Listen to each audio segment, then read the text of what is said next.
Welcome into the June 13th, 2024 edition of the High Stakes Fantasy Football Show, presented by the Fantasy Football Players Championship, conveniently located on the interwebs at myffpc.com. I am Eric Balkman, at Eric Balkman on the X. Of course, you know me from the RotoViz High Stakes Slowdown, the High Stakes Fantasy Football Hour, and the FFPC. Being joined this week by longtime FFPC player, a guy who already has one Pros versus Joes League championship under his belt, as well as numerous other FFPC wins. You follow him on the X at Kramer Centric, and you know him from the Sports Gambling Podcast at Gambling Podcast. Please welcome in my co-host for the next 1 hour and 58 minutes, Mr. Ryan Kramer. Ryan, welcome aboard, man.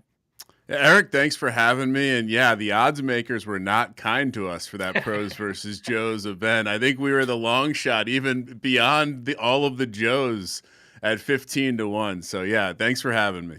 I think the reason for that is you have so many people, and I'll let you talk a little bit about the Sports Gambling Podcast in a little bit, but you have so many people that are just so football centric, right? That's all they do is football, FFPC football, fantasy football, right? But you have branched off into so many things besides football. We were just talking about digital horse racing before the show started. But can you give the listeners and the viewers tonight a little bit of a taste of the Sports Gambling Podcast? Because you guys literally cover everything there. Yeah, I mean, honestly, you guys are one of the few organizations that have been around longer than us in this game. We start, me and a friend, Sean Green, we started a podcast in 2011 just talking about the games every week. And it was, podcasting was niche back then. Sports gambling was in the gray markets. And so, yeah, we just started kind of creating a hang and just talking about the games. And that grew into talking about different sports. That turned into creating a business around it. That created an opportunity to create other shows to cover all of these various other sports. And so, yeah, kind of like two dudes in a garage grown into a small little business where we have shows basically covering every sport you could imagine, from the big ones, football, basketball, baseball, all the way down to the little guys like Premier Lacrosse League, United Football League, Canadian Football League. We cover it all. So, yeah, kind of a gambling vibe, I guess you might call it. I got to pick your brain before we call it good tonight on your UFL championship picks as well, because that's something that, and I don't know if it's just because, and we'll get into sort of like how fantasy football has evolved to sort of being a 365-day thing now, but I don't know what it was. This year I paid attention to the UFL a lot more than I did in obviously last year when it was the USFL and the XFL, but I'm like way into it more. So I definitely want to talk with you about that. We're going to get into a ton of stuff tonight on the show. Coming up on the High Stakes Fantasy Football Show tonight, we're going to go around the NFL, including getting you some breaking news that is just fresh from Adam Schefter less than 20 minutes ago. We're going to find out where Ryan stands on certain players like Zach Charbonnet, like Jonnu Smith, like Baker Mayfield. And then we'll get into, would you rather draft the wide receiver edition, Marvin Harrison or Drake London, Amari Cooper or George Pickens, Jordan Addison or Rashee Rice. These are all conversations we'll have in the second hour of the show. And then, of course, some high-stakes drafting tips, best ball versus redraft. We'll talk a little bit about how much you should focus on the championship round in your FFPC drafts and much more. That is what's coming up on tonight's program. Don't forget about registering for the Fantasy Pros Championship, a $1 million grand prize up for grabs, a $6 million prize pool. Just go to myffpc.com to play in that right now. We'll have drafts going on tonight, slow drafts going on for that as well as the FFPC Best Ball Tournament. Don't forget about that. $300,000 grand prize. That is up $100,000 from last year. The Superflex Best Ball Tournament also available at just a $35 entry. You can win $100,000 in that grand prize contest this year. And of course, Empire League's Dynasty Startups. If you want to play fantasy football literally every day of the calendar year, you can do that at myffpc.com, myffpc.com. Shout out to our producer, Matt Deutsch, who is working behind the glass tonight. Let's get into this breaking news. We had Adam Schefter just reported that the Jacksonville Jaguars and Trevor Lawrence have agreed on a 5-year, $275 million extension, including $200 million guaranteed, $142 million at signing. So this means a couple of things. This means that the next domino has fallen in what quarterback will sign next. We already saw some guys like Jared Goff just signed a new deal. We'll find out who is next. Could be Jordan Love. We'll keep a close eye on that. That could be within the next week and a half or so, but obviously this Trevor Lawrence thing changes a little bit. For fantasy purposes, I mean, Ryan, does this give you the warm fuzzies about drafting Jaguars this year? The fact that Jacksonville has invested now into Lawrence, the fact that Evan Engram is coming off one of the best seasons, but probably the best season of his career. They invested in Brian Thomas in the first round of the draft. Christian Kirk, we'll get into him a little bit later on, but certainly this is good news if you're drafting Jaguars. Or am I overrating it a little bit? You forgot one of the dominoes. It also knocks Daniel Jones down one more peg in the highest paid quarterbacks. I'm a Giants fan, so I keep track of those sort of things. Yeah, I mean, certainly I'm not the biggest buyer of Jags in the offseason. You didn't mention Gabe Davis. He joined the party down there as well. But it does seem like this offense is objectively stacked, and it does seem like, just based on ADP, that Trevor Lawrence is kind of fallen through the cracks a bit here. He was always going to get paid, so I guess it doesn't really impact me from that standpoint. And I guess maybe the conversations is a little going to get louder if he's underperforming. That hey, is this guy really worth this money? But I mean, he's set up, and they brought in, like, they clearly went out to bring in vertical threats. They were bummed they lost Ridley, who was kind of bringing them that element. So yeah, I think this is a pretty clear buy on team. Where I'm skeptical is Doug Peterson and Trevor Lawrence to me is the problem, and so haven't been buying up a ton of it. The pieces I am buying are certainly Brian Thomas, big fan of drafting up rookies, and Evan Ingram. I mean, especially in the FFPC format, he's a target hog, and I don't see that changing. I had a couple of things there with the last two players you mentioned. We'll go to Evan Engram first, and that was sort of my question. He's being drafted according to Fantasy Mojo, which is at fantasymojo.com, Fantasy Mojo on the X. Darren Armani is the godfather of the Pros vs. Joe's Challenge, and anytime we reference ADP on the show, it's always due to his data. As I look at it right now, in the Fantasy Pros Championship over the last 5 days, he's tight end 7, Ryan. He's going in the mid-4th round. That's behind Andrews, Kincaid, and Pitts, but it's also ahead of Ferguson and Kittle as well. I think, I always say beware the career year. Obviously, well, I don't say that, but plenty of other people say that, and I've stolen it from them. But you will always want to make sure that you are not drafting this year for last year's stats. But it seems like, and again, I'm not trying to put words in your mouth, it seems like he was a target hog last year. You don't see any reason why this isn't going to continue into 2024. Maybe not to that level, but definitely enough to pay off in the mid-4th round, right? Yeah, I mean, he kind of creates a weird opportunity in the tight end landscape for a guy that to me has a decent floor just based on what his catches are and what they mean to the offense and how they're generally going to be there. He's not super dependent on game script. I think he's in a lot of the scripted stuff to start the games. I think oftentimes you see Evan Ingram's stat line is pretty good in the first half regardless of what's going on in the game. And I think that's just because he's important to what they're doing. And I think if anything, I see these vertical threats as something that's going to open him up even more. And so perhaps his ceiling gets bumped up a little bit more. Not going to be a threat around the red zone, but I think when you're talking about that range of tight end, I'm completely fine with that. You also mentioned Brian Thomas, and this is a guy that, probably, sure, this is on me because I haven't been drafting him a whole lot this year, but you talk about him, not only that you liked him, but you like drafting rookie receivers as well. And I know this is basically, a best ball, a managed team kind of play. This is not necessarily dynasty for you. Can you tell us a little bit about what you like about Brian Thomas specifically, but then why you like to target these rookie receivers in drafts? Well, even in I'm not a dynasty player by any means, but I do think he's an interesting piece because of what he could be in this offense. Gabe Davis is an incredibly inconsistent piece, and I think Christian Kirk is Christian Kirk. So Brian Thomas flashed at times, granted across from Malik Neighbors at LSU. But yeah, the reason for drafting the rookies, especially in best ball, is it's a ceiling operator. You're getting a guy who's going to get drafted a little bit cheaper based on what he is. In this case, a premium talent at the receiver position that just happens to fall beneath the truly elite guys that it came out this year. If not for the class that we saw at the top, Brian Thomas is a pretty elite NFL prospect. And he's going into a situation where he doesn't have to be the top guy. He doesn't even have to be the second guy potentially. And so he can start slow. But boy, if there's an injury or something, I could see him having some absolutely stellar games. And to your point, probably more of a best ball play. But, based on where he's getting drafted, he could potentially aid you if you're one of those folks who likes to draft 2 or 3 running backs early. I was in a dynasty rookie draft. Oh, I'm in a dynasty rookie draft right now, and I was on the clock with the 5th pick, and I was deciding between Thomas, Xavier Worthy, and Jonathon Brooks. And I asked my 10-year-old son, who knows nothing about it. He said Brooks, and he was pretty positive. I really liked Worthy, and the guy I didn't really consider a whole lot, or probably as much as I should have, is Brian Thomas. And I was like, well, I could send out some trade offers and trade down a spot or two and make my decision easier for me, pick up some draft capital later. And I was like, screw it. I've been on the clock long enough. I made the pick, and I felt awful about it ever since taking Xavier Worthy. So we'll see what happens with that going forward.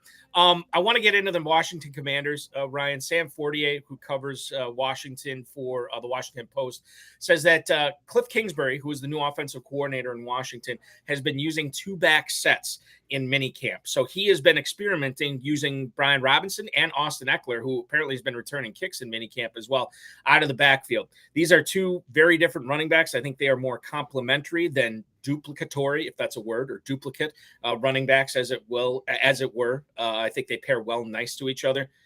Robinson is sort of the between the tackles downhill guy. Eckler, still the pass catcher, obviously. It seems like Robinson is probably going to be the lead running back. However, FFPC drafters are taking Eckler a little bit before Robinson. Eckler at the 902 at running back 31. Brian Robinson, running back 34 at the 906. So not even a half round separating these guys. Ryan, I don't know how you feel about this. I know you're a Giants guy, so you've seen the Commanders play. Your thoughts on Robinson versus Eckler this year based on which guy you'd rather have in fantasy drafts? It's certainly interesting. I'm not a huge fan of drafting the old guys. Austin Eckler kind of has fallen off a bit, and you wonder if that's the cliff, it's the media career, or maybe he just needed a change of scenery. I would say that based on how this team is going to play, Austin Eckler and or Zach Ertz are going to catch a tremendous amount of passes and be very, very useful based on where they're being drafted. And I'm definitely drafting more of Austin Eckler right now than I am Brian Robinson. But I think it's probably not like all the way correct. And I think there's a number of situations like this where I'm not exactly sure how they plan on using Eckler, but I do wonder if he's truly going to be get the volume as compared to Robinson. That being said, he's one of my favorite zero RB build draft spots because I know there's a floor there with Eckler. I think this team is probably going to be pretty bad to start. I think that they could look to get him involved in the passing game and be a little bit of a safety lever there. And if that means he's catching 4 or 5 balls a game, regardless of kind of game script again, and that's giving me a nice like 10-point floor, I'll take that, especially if I've waited until right now to draft my first running back. And so I'm drafting more of Austin Eckler than Brian Robinson, but I think that's more just I don't expect Washington to be up and pounding the rock too often. Camp Jones chiming in from the YouTube chat right now. The whole Washington team is a spicy meatball. Jaden rhymes with win. Well, listen, if that's the way you feel, then go ahead and draft those Commanders that way. I think it's interesting, too, that you say you don't like the older running backs. There are some younger running backs, non-Commanders running backs, that are going right around that same spot, Ryan. When you talk about Eckler going at the 902, you could grab Tyjae Spears instead. You could grab Javonte Williams instead. You could actually wait a little bit more and take Blake Corum instead. But to your point, it seems like Eckler maybe gives you a little bit more familiarity when you are flying blind there a little bit in zero RB. Yeah, it's like a build thing. I think if I had taken a running back or two already and it's sitting in the 9th round, then yeah, like someone like Tyjae Spears to me possesses much more upside than Austin Eckler. Pretty much everyone that you listed possess a ton more upside than Austin Eckler. I think sometimes, though, it's okay to take those safe plays, especially if you're fitting into a roster where you're drafting a bunch of guys that you're projecting to have points towards the end of the season. Well, you still need those points in the beginning of the season. And so, Eckler, safe guy. Maybe he doesn't play in the end of the season because he's hurt, kind of fits that whole build. So, yeah, I do. He's kind of an asterisk there, right? Like I'll take an old guy like that because I have a hunch he's going to get a tremendous amount of targets this year. And that's what we're looking for, right? Especially when you can get him in the 9th round. We love those pass-catching running backs. A guy who could be a pass-catching running back and should be a pass-catching running back at some point in his career is Jonathon Brooks. However, when that gets going, we're not too sure yet. Based off this latest report from Darren Gant, who covers the Carolina Panthers, Dave Canales, their new head coach, said Jonathon Brooks might not be ready for the start of training camp. It always seems like it's all, rainbows, unicorns, lollipops, and then as we get closer and closer to the season, it becomes more and and more not derogatory, but pessimistic when we see these players coming off these injuries. Canales says that Brooks has a way to go, and they're going to be easing him in to training camp. He tore his ACL last year, still recovering from it. Chuba Hubbard, Miles Sanders are the guys on the depth chart behind Jonathon Brooks. Hubbard was more effective than Miles Sanders from a fantasy and, quite frankly, a real life standpoint last year. And you'd like to think that Hubbard would probably be the guy if Brooks were to get started off slowly, which it seems like that is what's happening right now, Ryan. He is being drafted at running back 20 at the 703 right now. Do you expect that number to fall? This news just came out yesterday afternoon. Do you expect that number to fall? And if so, does Brooks become a value for you? I mean, it's my favorite thing to do is start hopping in these best ball tournaments right after the draft and just see how much optimism there is for every single rookie. Brooks was always precarious to me. It's like he tore his ACL and he tore it late. I think the surgery was like November 7th or something like that. Mm-hmm. And think about when that was and why would you rush him back? This is an asset that I think you plan on using for the next 4+ years. And so, Chuba Hubbard, who's going off insanely late, in 14th, like maybe even later rounds, love that spot. I mean, shout out to our guy over at Our Lads who grinds all the transaction wires to keep it up to date. He's got Chuba in the top spot and Miles Sanders as the third string. So, and I think we saw kind of what happened with Miles Sanders last year. He might have been cooked, got that contract, and had nothing left in the tank. So. I certainly think Brooks is going to fall. I think we're going to realize that even if Brooks does come back, why would you rush him if you're the organization? There's no reason to. We've really learned that running backs, it's not the year after the ACL, it's the year after the year. I mean, Saquon Barkley, most notably, of recent memory. So I love Hubbard. I think I'm going to continue to draft him. He's going to see his ADP start to come down the board. And I mean, for me, it's hard to even think about wanting to take Brooks in that 8-9 round range we were just talking about. I would much rather have all of those guys because I know what that health is going to be. And at the end of the day, I know there's no real interest or rush for the Panthers organization to rush this prospect back. So I think I would be hard pass for me. Maybe when it gets to the 10th round, I'll start considering it, or I get some optimistic news, and I'm a sucker for the highlights. So if I see a nice highlight of him running up a beach hill or something, I'm in. That's interesting. It doesn't even have to be on the field. It could just be anything. I love anything. Okay. We're not going to see any highlights in mandatory minicamp for Aaron Rodgers. Rich Cimini, who covers the Jets for ESPN, says that his absence is, quote, more of an issue for anyone outside of the building than it is inside. He's quoting Robert Saleh, the head coach there. Now, Saleh says he and Rodgers are on the same page, and there's no issue between Rodgers and his teammates. DJ Reed Jr. is one of the cornerbacks, said, that's our quarterback. If it's more important to him talking about whatever commitment he had going on, it's important to us. It's really not a big deal. He's risking more than $100,000 in fines, which is kind of a drop in the bucket for Aaron Rodgers. I look at this from the standpoint, and I've been offered some dynasty trades for lesser quarterbacks, because I don't have great I don't really build my teams around elite quarterbacks in single quarterback leagues, Ryan, and I have Aaron Rodgers as my backup on a lot of these teams, and I feel pretty good about it for this season. Quarterback 21 going off the board at the 1702. I look at Garrett Wilson and Mike Williams and Breece Hall and Everett. There's a lot of high stakes players that are talking up Tyler Conklin. We heard some Malachi Corley love as well. I look at this from a standpoint as and I know the offensive line's a little bit better this year, too. So I look at this like I don't think he's going to be going down with some sort of freak injury 2 years in a row. So I feel pretty good about Rodgers. When you read this report about Rodgers not being there for mandatory minicamp when he wants to build up, chemistry and win football games, especially after what happened last year, do I need to be slowing my roll on drafting Jets players, or is this sort of a non-story for fantasy? I think the big story is why is Robert Saleh throwing him under the bus by calling out the fact that it's not excused? Right, yeah. That's what created this whole story. And to me, Breece Hall and Garrett Wilson can't be first rounders and Aaron Rodgers be the 21st quarterback. So I also like Aaron Rodgers. I'm a big fan, especially in best ball, of pairing these elite receivers who have that cheaper quarterback that goes with them, whether that's Jared Goff and Amon-Ra, whether that's Puka and Stafford, or in this case, Garrett Wilson and Aaron Rodgers. And I'm with you. This is an offense that if Aaron Rodgers stays healthy, they're going to conservatively score an additional 24 touchdowns. And so those are going to get around, and I think a lot of them are going to be through the air to those nice little back fades to Garrett Wilson.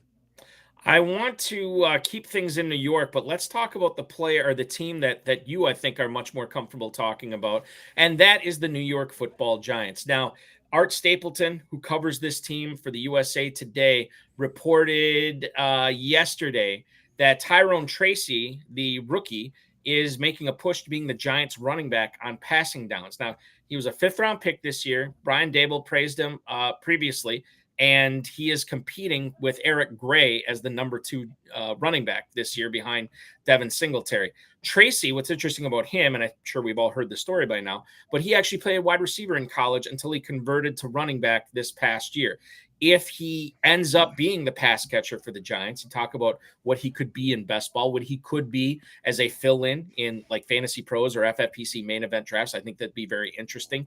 Tracy is going fairly late right now. If we look at the mojo on him, Tyrone Tracy is not going until the 14th round at running back 56. As a guy who follows this team, Ryan, how do you feel about Tyrone Tracy right now?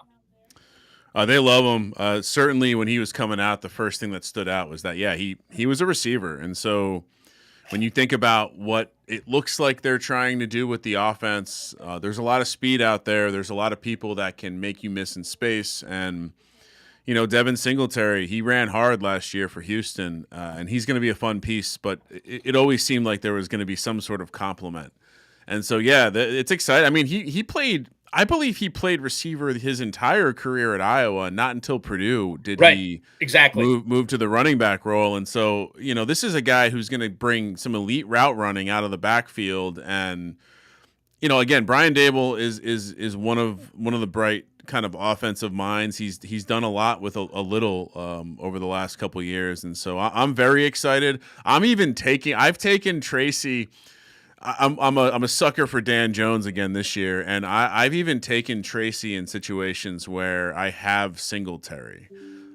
So I'm kind of viewing him as almost a receiver weapon out of the running back position, which is pretty easy to stow on these deep 20 man rosters we get on Best Ball. Obviously, if you like Daniel Jones, Tyrone Tracy is going to be a beneficiary of the passes that come off of Jones' arm. And another guy that we thought was going to be a beneficiary, but maybe not so right now or immediately this season, is Daniel Bellinger.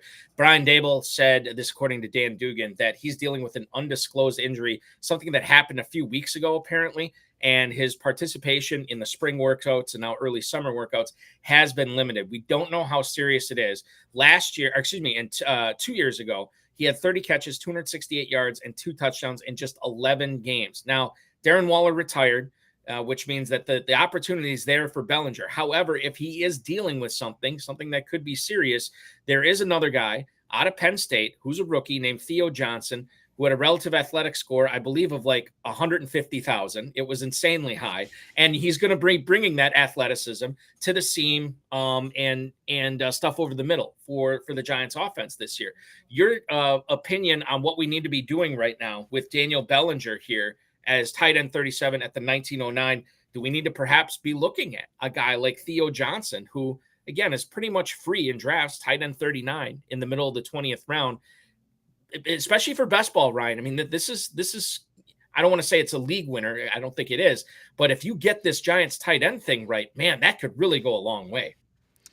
And this is their guy, Theo Johnson. They love him. I think a lot of people feel he fell in the draft, and part of that's just the tight end position. But Daniel Bellinger was already shaping up to kind of be more of the H back, maybe more of the move tight end who was going to be responsible for more lead blocking in this offensive scheme. I think one of the things that people didn't talk a lot about in the draft process was how Theo Johnson has some natural blocking ability. That's where he could like shock and be like a Kittle type, because he is absolutely a two-way player. And when you look at his production at Penn State and you wonder why didn't he have more of it, well, his quarterback was Drew Aller, who's not good. And that offense is like newsworthy for not being good. And so I love Theo Johnson. I've actually not been drafting any Daniel Bellinger. It's all been Theo Johnson from the get as soon as they drafted him. very high on him. I know the organization's very high on him. And again, if he's able to block, he's going to be on the field a ton, and that means targets. And again, with the 1.5 points per reception, just absolutely potentially could be dominant to get a guy in the last round. It would be contributor there. Is it because of the unknown upside of Johnson versus the kind of known quantity that Bellinger is that has you taking Johnson that much more, given that these guys are both going at the end of drafts rather than the middle or the early part? It's funny. I think, I probably should diversify. This news will help me, maybe not diversify. But I think in general, when you look at what Bellinger was, he was a guy who didn't produce in college because of the offense he was in. And since he's come into the team, he's maybe freak injury. He had that weird thing where his eye got poked. But he's always flashed, but he's never been enough. And I think the reason they went out and got another tight end is I think you also see a situation where they want to be able to play multiple tight ends. They want to be able to play multiple tight ends that can block. The one thing that was obvious last year with Darren Waller is he can't block, and it's obvious what you're doing when he's on the field. So, yeah, I would say that the main reason I've been taking Theo Johnson is I think the Giants have been with the Darren Waller news, Theo Johnson is stepping into a situation where, again, if he can figure out blocking at the NFL level, I think he's going to be very involved in this offense. And, obviously the athleticism and the fact that he gives the Giants the opportunity to sort of mask what they're doing on offense, something that they really couldn't do as much with Darren Waller if Theo Johnson does come through, and it's a 20th round pick. So, there's that as well. The Minnesota Vikings have said that Sam Darnold is going to be the quarterback one heading into training camp. Ben Gosling has this report. Darnold is by far and away the most experienced guy in the Minnesota quarterback room now that Kirk Cousins is in Atlanta. He's been running with the ones throughout the offseason program. So the fact that Kevin O'Connell has come out and said this, I guess we shouldn't be very surprised about. Now, he didn't go as far to say that he's going to be the starter week one. He wants to create competition, which is something a lot of the coaches say. They want to create competition because it brings out the best in everybody. How do you handle this for best ball purposes? Because you don't really want to draft two Vikings quarterbacks, but between Sam Darnold and then the guy they moved up to draft and JJ McCarthy, who granted in college, he didn't put up eye-popping numbers, but Michigan rolled over so many people that it was very rare that he was asked to go out and win football games at the same time. But for best ball, I think this is kind of tricky. Is this a situation you stay away from between Darnold and McCarthy late? You can't, because if you're taking Justin Jefferson, you almost have to. It's so cheap. Again, back to the Aaron Rodgers, Stafford, Goff examples. Right. When the stack is so cheap, you almost have to do it. We've learned so much from the data over 5 seasons, and really one thing has been consistent in that you want to make sure that you're stacking your elite talent, and that elite talent stacked is probably the most optimal way to go. So I'll be honest, I have not been taking as much Darnold as JJ McCarthy. I'm kind of when they first debut the odds every offseason, we're like, who's going to start week one? You always have this strange dynamic of listening to what coaches are saying today versus what are they going to do the second this rookie starts flashing in camp. Now, Sam Darnold is probably the one quarterback who I thought had the best chance versus a rookie to start. But, man, I think if JJ does anything in camp or preseason to start flashing, we all know what Sam Darnold is. I understand this might be a better situation, but I don't think the coaches are going to pick the guy that has been the journeyman over the guy they just hand selected from college. And so it might be the first week of camp, maybe it's the second week of camp, but I have a feeling we're going to get a follow-up news story about JJ taking snaps with the ones. And so if that is the case, and I had to give you Ryan, what week does JJ McCarthy become the starter? Is it as simple as saying, after the bye week, he'll take over? Or is it going to be sooner than that McCarthy is going to be throwing to the likes of Jefferson, Addison, Hockenson when he's healthy, and Aaron Jones? I mean, that's a fun offense when you say it out loud. No, I think there's too much pressure to have to wait till a bye week.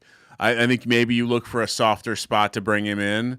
But that schedule starts tough, so I'd understand if you wanted to start with Darnold and maybe work him in later in the season. But it's worth noting they do open against the Giants, and so that's the best opportunity I think you have. If you're making me pick, I'll say week 6.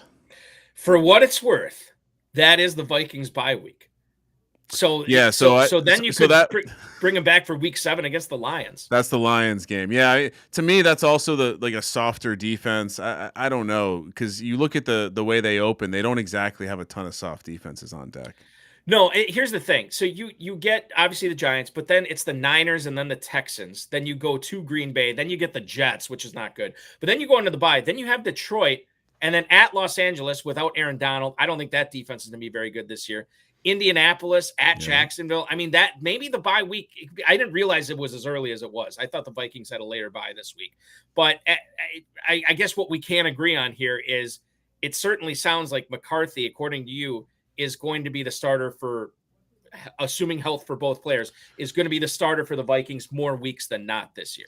Yeah, I mean, we just workshopped this out pretty well. I think the earliest he's in there is week 1, and I think this is the latest. You're right, because if you're not getting him in for the bye week, what are you doing? And you got an early bye week, so decision made early.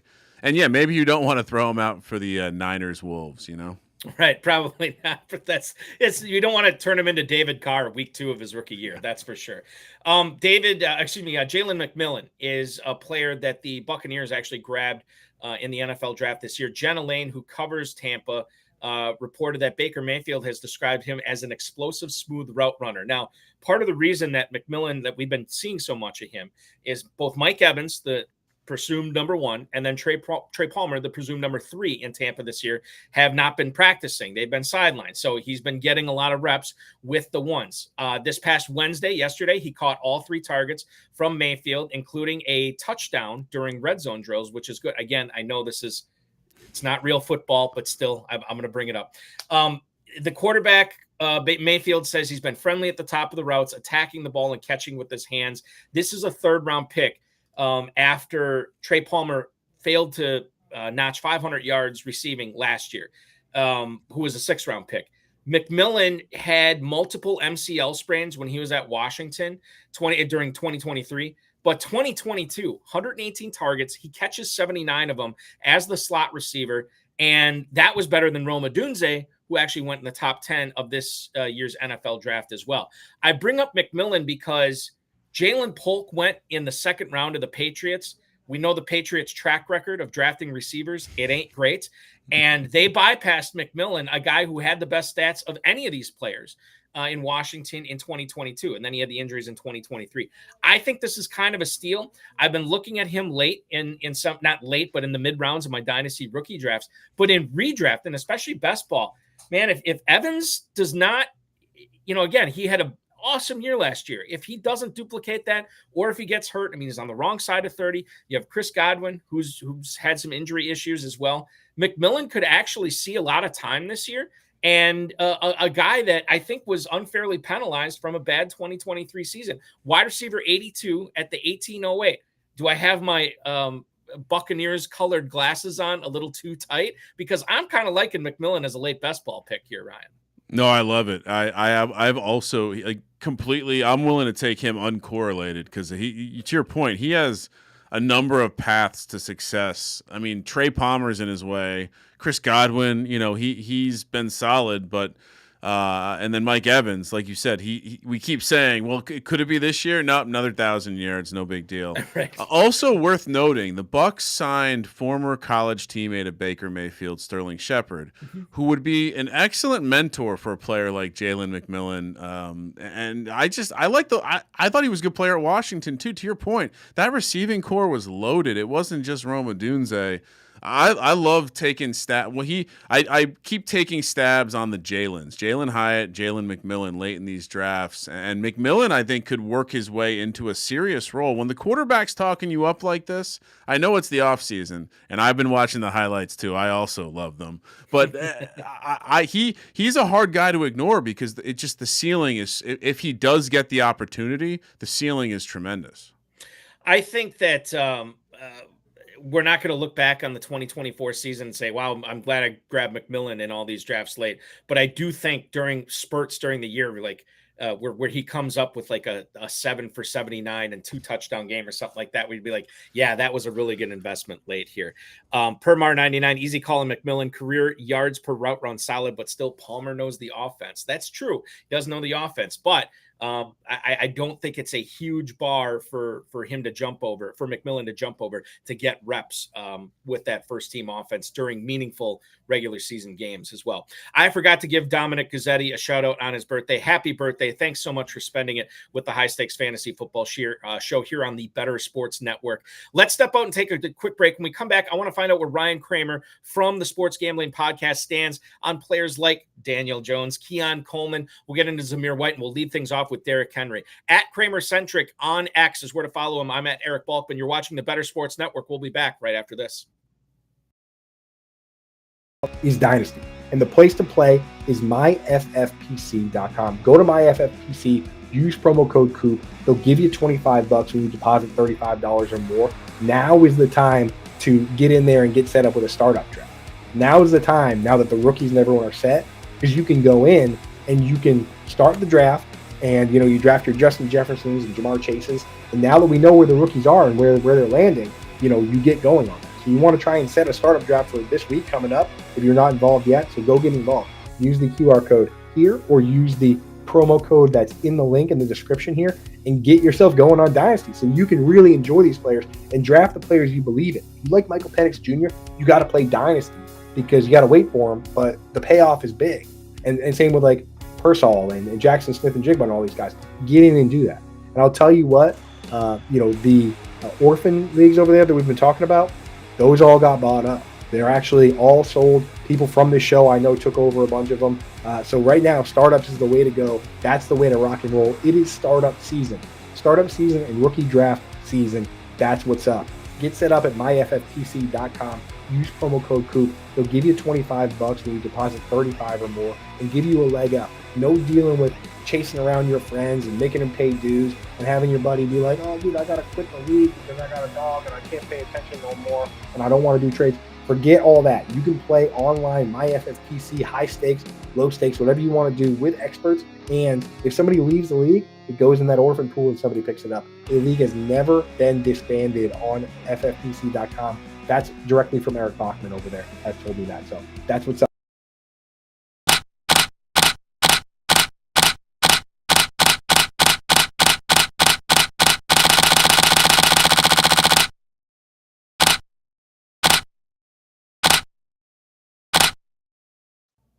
21 minutes until the top of the hour. You're watching the High Stakes Fantasy Football Show live on the Better Sports Network here tonight. I am joined by Ryan Kramer from the Sports Gambling Podcast at Kramer Centric on the X. I am at Eric Balkman. If you are looking for some fantasy football drafting action, look no further than the Fantasy Football Players Championship, conveniently located at myffpc.com. Check out the Fantasy Pros Championship drafts we have going on both tonight and in slow draft form as well. You can also scan the QR code that Matt Deutsch has so graciously put on your screen right now. Register for those drafts. We have another one popping off in about an hour. We got 2 or 3 more live ones tonight as well. You can draft for $1 million here in mid-June, a $6 million grand prize, or excuse me, a $6 million prize pool as well. Jump in the fun. Go to myffpc.com, myffpc.com.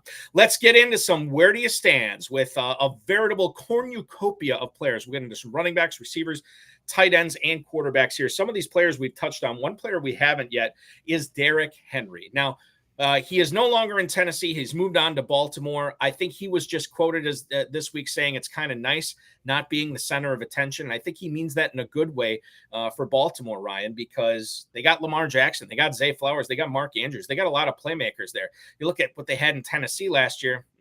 It was him, right? And not a whole lot of other players to write home about, not named DeAndre Hopkins. So this year, while he might not be the center of attention, he's still going to be the beneficiary of playing behind a really good offensive line and on a really good offense as well. He's going as running back 8 at the 212 right now. Now, if we look at the players, the other running backs going around him at that price, Kyron Williams is going right in front of him. He's going ahead of Travis Etienne, Devon Achane, and Josh Jacobs.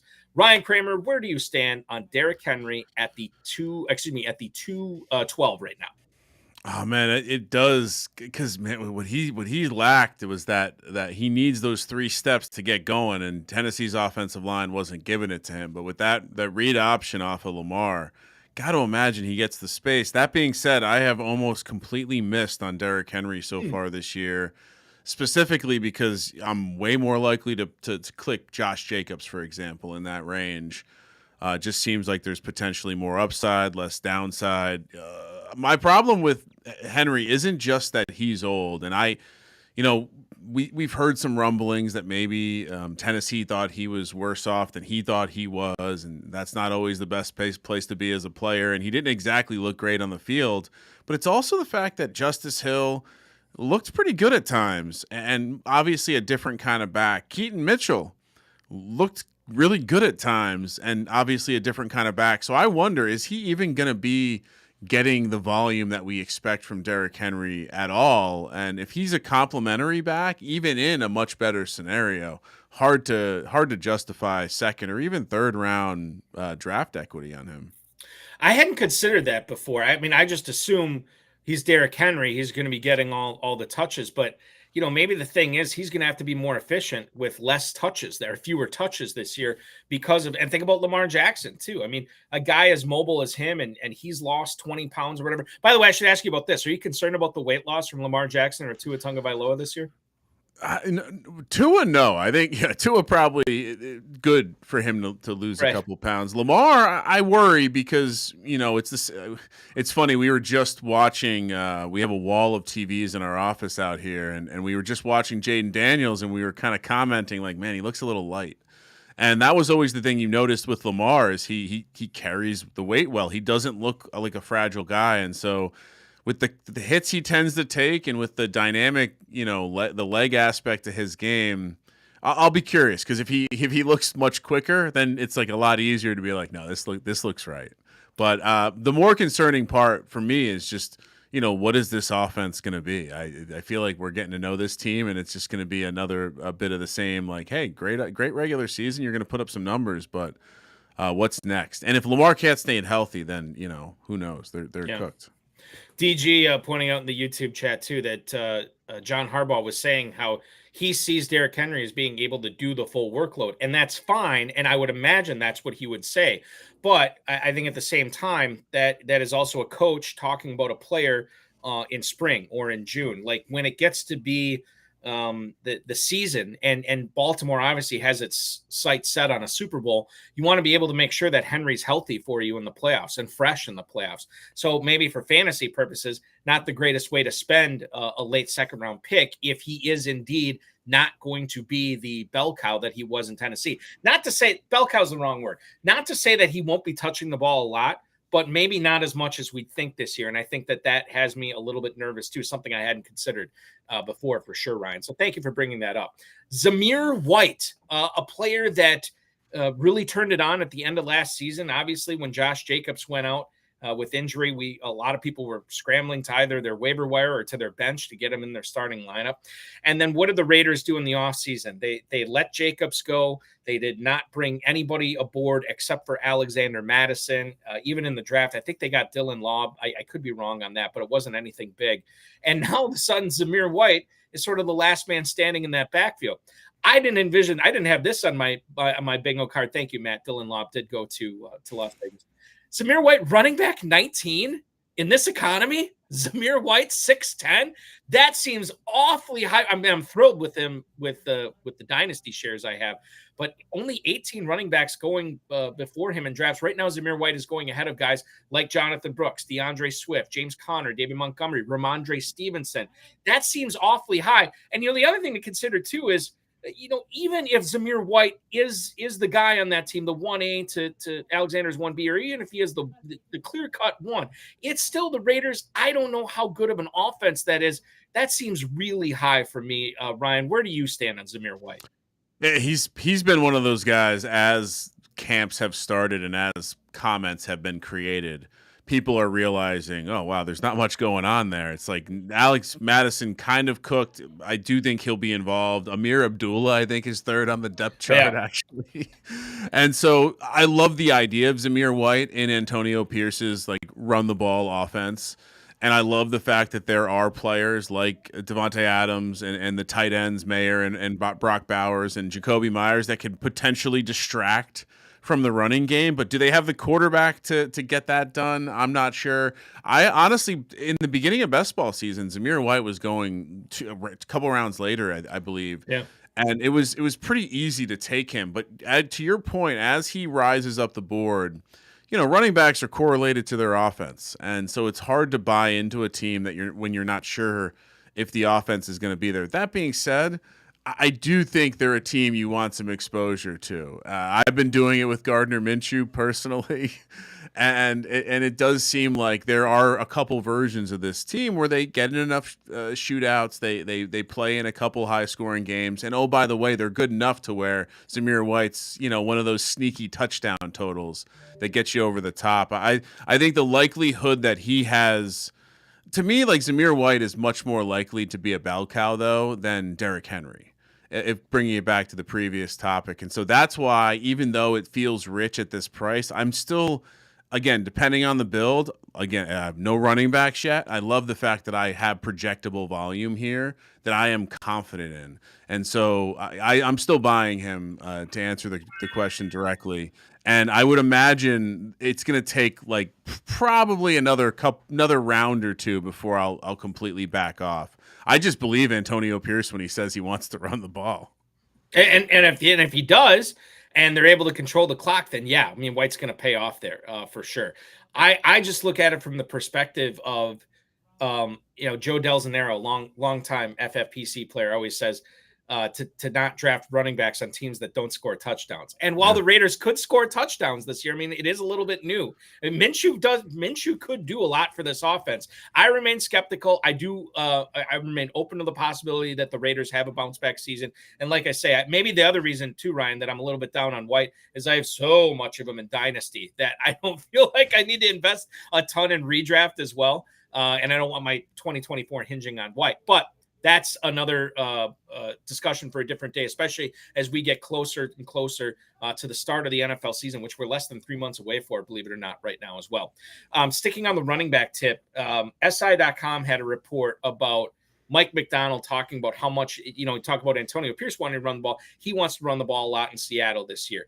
Quote, we're going to be a physical unit. We're going to run the football, and we want to have answers to the quarterback, and we want to keep it consistent for him so he can play fast and play decisive and get the ball to our playmakers. So are those playmakers in the backfield? In other words, Kenneth Walker, running back 17 at the 509, but I want to talk about the guy behind him, Zach Charbonnet, running back 43 at the 10-11. If they do run the football a lot, and if they are featuring their running backs, I do feel that this is too big of a chasm between Walker and between Charbonnet this year. Maybe I'm wrong, but Ryan, how do you feel and where do you stand on Seahawks running back Zach Charbonnet for 2024? Yeah, I mean, got to watch him up close at UCLA. He is a stud, and if you remember last year, people were talking about him like potentially being more of a complete back than Kenneth Walker, and so I absolutely think we see a defensive-minded head coach coming from a team that ran a very kind of creative, volume-based co-op backfield. And so I absolutely think both guys are getting involved. There's probably going to be a third guy that gets involved as well.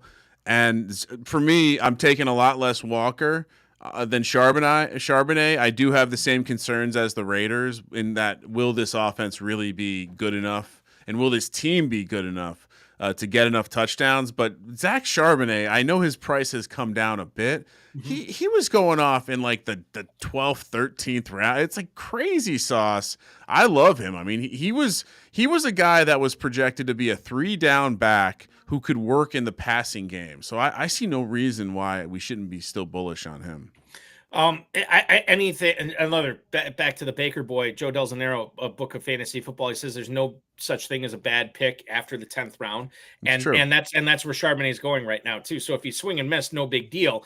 But if Kenneth Walker misses some time, that's the other thing with these running backs going in the mid rounds like that, where they're not the starter, but they very easily could be the starter for pockets of the fantasy season. And that's where that could really come into play. Or maybe they become the starter. And then when the other guy comes back, they're still the starter, or they have a bigger share of the workload than they did when the other guy was healthy too. So that's another reason to like Charbonnet as well. And you obviously saw him in college too, when you had the opportunity to do that. So certainly I'm with you. I kind of like Charbonnet this year as well. Getting back to the rookies here, Keon Coleman, wide receiver 40 right now at the 801. He was kind of a polarizing guy, a player that was part of a really talented offense this past year in Florida State. But a guy that, I don't know, outside the gauntlet, I think at the combine really didn't wow anybody. A guy that failed to get a lot of separation in college, both at Michigan State and Florida State. Now he comes into the NFL as the first pick for the Bills this year. And he should be their number one target for receiver. I don't know if he'd be their number one target overall because of Dalton Kincaid, but there's no Stefon Diggs there. There's an opportunity for Keon Coleman to be really good right away, or at least, put up fantasy points right away in his rookie year in Buffalo. Where do you stand on Keon Coleman? Yeah, I mean, it's interesting because you expect if he is the top guy on the outside, he is going to draw a lot of the top coverage, which means he's going to be pretty covered, which allows him to then enter what he does really well, which is contested catch. Mm-hmm. Freestyle game, and that's kind of Josh Allen. And yeah, sprinkle in the fact that he was one of the fastest guys actually playing football at the combine, and it helps you forget the fact that he ran a slow 40. I'm in on him. He's one of my more favorite rookies to draft because of the balance of where he's going compared to the potential opportunity he has. Outside of Marvin Harrison and Malik Nate, and Marvin Harrison's even questionable, but those two guys have clear 30% target share in their future. I think you can pretty easily include him in that category based on what else they have. Even if Dalton Kincaid is the true number one, I think Keon Coleman could threaten in the ceiling case for a 30% target share, which where is he going on the FFPC boards? Because I'm guessing it's somewhere in the 6th, 7th round, and that's going to be a nice piece there. For Coleman you're talking about? Yeah. 801. Oh, so there you go. So he's actually slipped even more. And as former HSFFO or guest, Derrick Greer, who's hanging out on YouTube watching us tonight, talked about how he's training with CeeDee Lamb. That's never a bad guy to train with as well. I want to get back to what you said about Marvin Harrison. You said he was questionable as well. In what regard was? In terms of being a lock for 30% target share. Got it. Okay. I think that's one of those where you can it makes it so much easier if you just envision hey, is this guy, what kind of path does he have? What kind of ceiling does he have? And if you can talk yourself into that, it becomes a lot easier to click the button. And it's good to reference that because you think Marvin Harrison going in the early 2nd, Malik Neighbors in the 3rd, and then Keon Coleman all the way down in the 8th. And I get it. They're different players, but the same type of opportunity might present itself to them. I want to kind of give you the floor here because anytime we get a guy who is invested into a specific team, I kind of want to talk about as many players on that team as possible. We've touched on Tyrone Tracy. We'll get to Daniel Jones in a little bit. We talked about Bellinger and Theo Johnson. What is it that you like about Jalin Hyatt this year and why you've been taking him later in some of your FFPC best ball drafts? It's more, it's exposure. I think you need, if I'm going to have the exposure to the Giants offense, I want some of those builds to end with Jalin Hyatt, just because of what he could become in the offense. I think he was a draft pick by this front office. Could they want to get him in there a little bit more than Darius Slayton, even though Darius Slayton is like the Energizer Bunny and just keeps coming back as our leading receiver? But yeah, I think the reason you want Jalin Hyatt is because his speed is truly elite. We've seen that. We saw it on the NFL field in the preseason last year when he cooked Sauce Gardner. We saw it at times in plays that didn't materialize. And if he's able to figure out that other aspect of the game to make him a little bit more complete, he'll be playing across from Malik Neighbors, who I think most people think is going to be a true alpha, and Wan'Dale Robinson, who I expect to be one of the premier slot receivers in the league, if not this year, in the near future. And so I think it's just whoever is playing on that other side is going to have opportunities as long as the offensive line isn't complete trash like they were last year.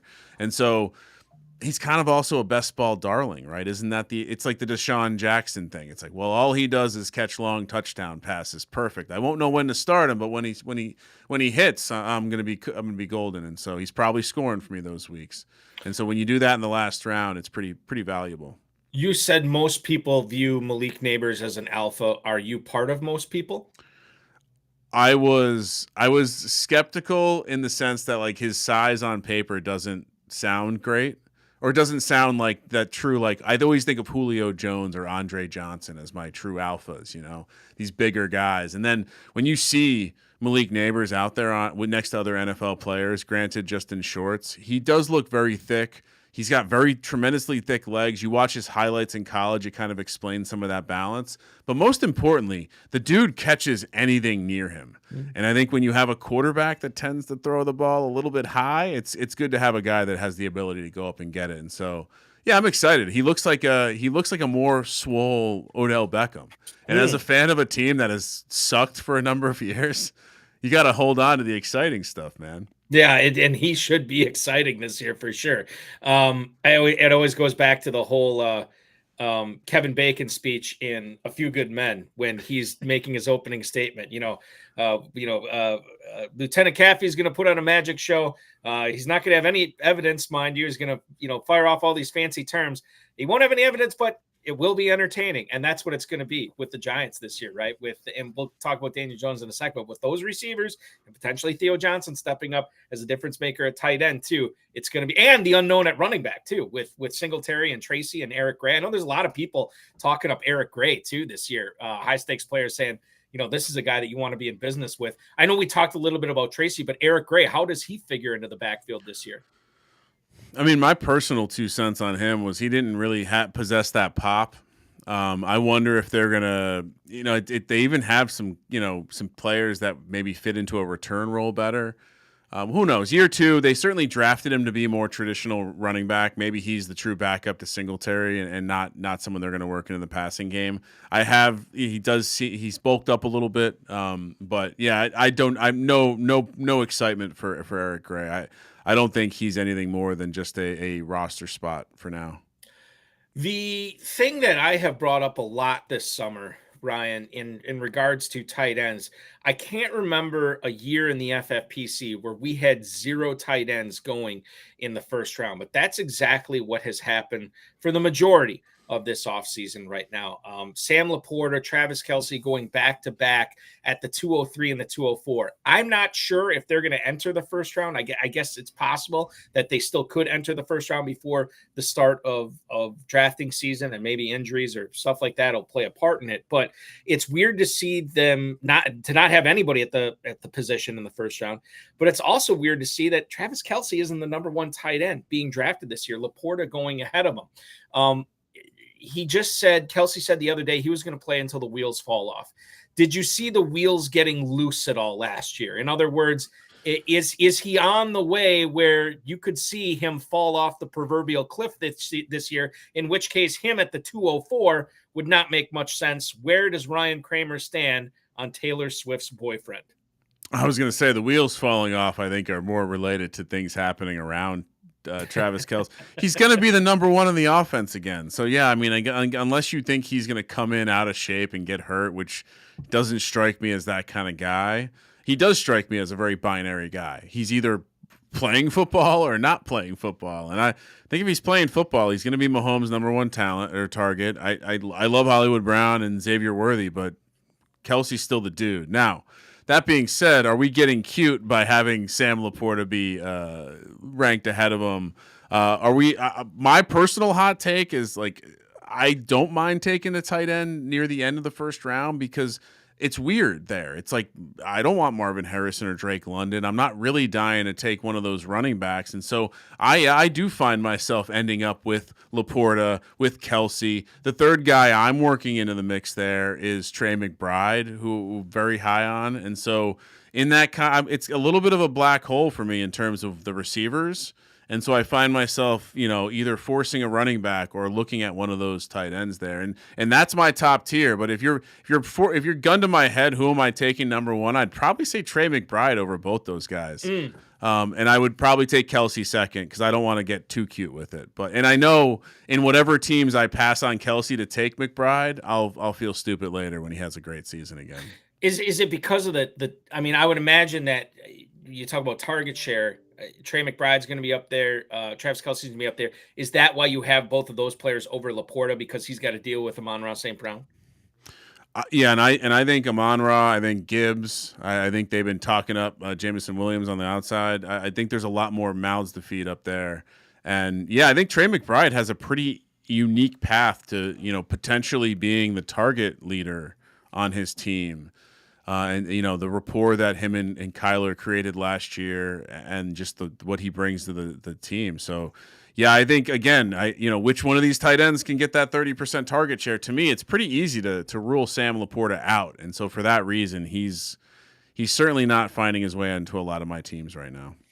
Another tight end, another young tight end, actually, that we should talk about. Part of the year of the rookie tight end last year, and he didn't necessarily show it off as well as I think he could have, because he was dealing with a pretty significant injury, a punctured organ. I can't remember if it was a kidney or whatever it was, but Luke Musgrave missed a lot of time. Tucker Kraft ended up stepping up in his absence. Luke Musgrave now is on a team that not only has another pretty good tight end next to him, they got a lot of really talented pass catchers with Watson and Dobbs and Jaden Reed and Dontavian Wicks, Bo Melton. Jordan Love seemingly did not favor any of them last year. He just threw to the open guy, or he threw to where he was supposed to based on the offense. And I think that's good, but it's also bad for fantasy, because how much can you count on Luke Musgrave, right? Best ball, it's a little bit different because he'll have his weeks. But tight end 17 at the 1101, that seems juicy for a guy who, with the showed the flashes that he did last year. But you also have to look at the downside here. Musgrave could have a lot of healthy games this year where he's like 2 for 20. And I think it's frustrating. But at the same time, I see the ceiling. Where do you stand on Luke Musgrave, Ryan? Musgrave was a guy I latched onto in the draft process.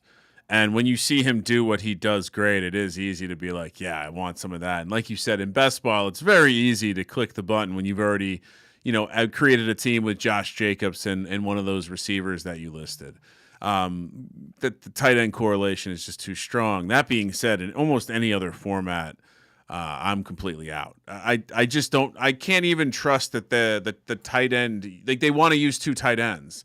So even if it's not Kraft, it's someone else, and I think both guys will have opportunities. And you nailed the original point. You saw how much more comfortable Jordan Love got throwing to the outside, throwing to these receivers, and so I think we're going to see a little bit of an evolution of the offense as well. The depth chart is too rich with receiver talent for them to continue to run the same kind of offense, and so yeah, I would not drafting a bunch of either guys, and when I am, it's purely quarterback correlation. I think the other thing, too, is the backfield of Josh Jacobs and Marshawn Lloyd. While on the surface it looks very similar to A.J. Dillon and Aaron Jones, I don't think it is. I think it could be very different. And if that's the case, then that changes, like you said, the stuff on the perimeter, the stuff over the middle with the tight ends as well. Here's your chance to talk about Daniel Jones. Quarterback 24, 18-12 right now. He's basically free. You're not drafting him as a starter. Why do we need to be paying attention to him as a backup? Where do you stand on Daniel Jones as far as his ADP goes this year? I mean, I'll make this prediction. His ADP is gonna drop significantly. I think it's already starting to be pretty significant. It's pretty obvious that Drew Lock is not good at football. I don't think there's going to be a real competition. They're already starting to prepare him for training camp. It sounds like the leg injury is not a concern at all. And at the end of the day, as a fan, the rosy glasses spin is, well, they did reinforce the offensive line. They now have a number of tight ends who can block and potentially help that offensive line. And they have the best skill group they've had in a long, long time, something that Daniel Jones has never had. And so if he still is going to be a guy who sprinkles in some running, and he's going to have some of these weapons, I would ask you to go back to his rookie season. You remember that Tampa game where it was a big-time shootout and he's slinging the ball down the field, but he was one of these quarterbacks where people were like, you look at the deep ball from Daniel Jones. It's one of the things he does really well. And then spam, you fire Shermer, you bring in Jason Garrett, and you basically neuter the kid. And so maybe this situation with some top end speed finally, which is really the biggest thing that the Giants were lacking when Joe Shane and Brian Dable took over. They just didn't have any team speed, and that's been fixed. So we'll see. This is the last excuse because now you have Malik Neighbors, you have receivers with speed all over the field, you have the best offensive line you've had in some time, and time to put up or shut up. But I do think what we've seen from him at his peak was a guy who could go on the road and win a game in Minnesota in the playoffs. That was on him. That wasn't on the running game. That wasn't on Saquon. And so, yeah, that's why I'm drafting him at the end of these best ball drafts, because he's my third quarterback in a lot of cases. He has rushing upside. And, who knows? When the ceiling is hit, if you're grabbing a guy as your third quarterback and he has that type of upside, I'll put him in the same category as Justin Fields right now, except for this one, he's definitely starting to start the season. The upside is there, and it's like that to me, it's a no-brainer. The rushing upside too. I think you bring that up, but we don't talk about that enough when it comes to Daniel Jones. I do think that is a significant part of his fantasy game, and that's another reason to look at him late. And that's the beauty of it. If his ADP continues to fall, he's going to become more and more cheap as a third quarterback for sure. Speaking of quarterbacks, let's get into one more here. Baker Mayfield. We did talk a little bit about Mike Evans and specifically Jalen McMillan. I'm actually starting to come around. I really think Chris Godwin is in for a big season this year as well. Baker Mayfield right now in the Fantasy Pros Championship is quarterback 23. So he's actually going right ahead of Daniel Jones. He's going in the 18th round. Man, that's another guy I think I'm going to have a lot of shares of as my number 3 quarterback in best ball and as potentially my backup in some of my managed leagues too, because I do think there is a significant floor there. I love the division he plays in. I love the players that he's throwing to this year, and it got better with Jalen McMillan as well. Where do you stand on Baker Mayfield, Ryan? Well, and to me, the biggest thing is Dave Canales is leaving, and I think some of his run-first mentality is also leaving. I think we could see a team that's going to it's still Todd Bowles. It's still a defensive-minded guy, but I think we could see they loaded up at receiver. It would be silly if this team didn't come out and sling in the rock a little bit. So, yeah, I'm with you. I think Baker is also an interesting guy. I know we're not talking gambling, but most passing yards, insane long shot, but it's like who knows what this team could be. I certainly like them to take the lid off and throw the ball down the field a little bit. So yeah, I'm with you. There's a number of guys down here, and I saw in the chat that someone was saying they would rather have some of the rookies. Yeah, couldn't disagree more. Like Baker, Dan Joe, a couple of these other guys, like similar type ceiling to me with just the fact that they're not a rookie. I think that I just envision the Buccaneers getting into these 30 to 28 games with Carolina, with Atlanta. You know, and to a certain extent, New Orleans too. Although I don't know if I see it as much as those other two. But man, when you have that kind of talent, I don't necessarily think Tampa's defense is all that great. I think parts of their defense are really great, but I don't know if they're going to be able to hold it together as a unit to keep Baker Mayfield's stats from going off the chain for several games this year. I kind of like him as well. I like these late round quarterbacks this year. I mean, talk about Daniel Jones, talk about Mayfield. Yes, certainly there is the unknown, the mystery door with some of these rookies, but I think there's a lot to like about Mayfield and Jones. There's a lot to like about the second hour of the show as well, which we're going to get underway shortly. Would you rather draft? The wide receiver edition is coming up. We'll get into players like Stefon Diggs, Calvin Ridley, and much more. He's Ryan Kramer from the Sports Gambling Podcast at Gambling Podcast on X, at Kramer Centric on X. I'm at Eric Balkman on X. My name is also Eric Balkman. This is the High Stakes Fantasy Football Show exclusively on the Better Sports Network. Is Dynasty. And the place to play is myffpc.com. Go to myffpc, use promo code COOP. They'll give you $25 when you deposit $35 or more. Now is the time to get in there and get set up with a startup draft. Now is the time, now that the rookies and everyone are set, because you can go in and you can start the draft and, you draft your Justin Jeffersons and Jamar Chases. And now that we know where the rookies are and where they're landing, you get going on that. So you want to try and set a startup draft for this week coming up if you're not involved yet. So go get involved. Use the QR code here or use the promo code that's in the link in the description here and get yourself going on Dynasty so you can really enjoy these players and draft the players you believe in. If you like Michael Penix Jr., you got to play Dynasty because you got to wait for him, but the payoff is big. And same with like Pearsall and Jackson Smith and Jigba and all these guys. Get in and do that. And I'll tell you what, the orphan leagues over there that we've been talking about, those all got bought up. They're actually all sold. People from this show I know took over a bunch of them. So right now, startups is the way to go. That's the way to rock and roll. It is startup season. Startup season and rookie draft season. That's what's up. Get set up at myffpc.com. Use promo code COOP. They'll give you $25 when you deposit 35 or more and give you a leg up. No dealing with chasing around your friends and making them pay dues and having your buddy be like, oh, dude, I got to quit the league because I got a dog and I can't pay attention no more and I don't want to do trades. Forget all that. You can play online, MyFFPC, high stakes, low stakes, whatever you want to do with experts. And if somebody leaves the league, it goes in that orphan pool and somebody picks it up. The league has never been disbanded on FFPC.com. That's directly from Eric Balkman over there has told me that. So that's what's up. Get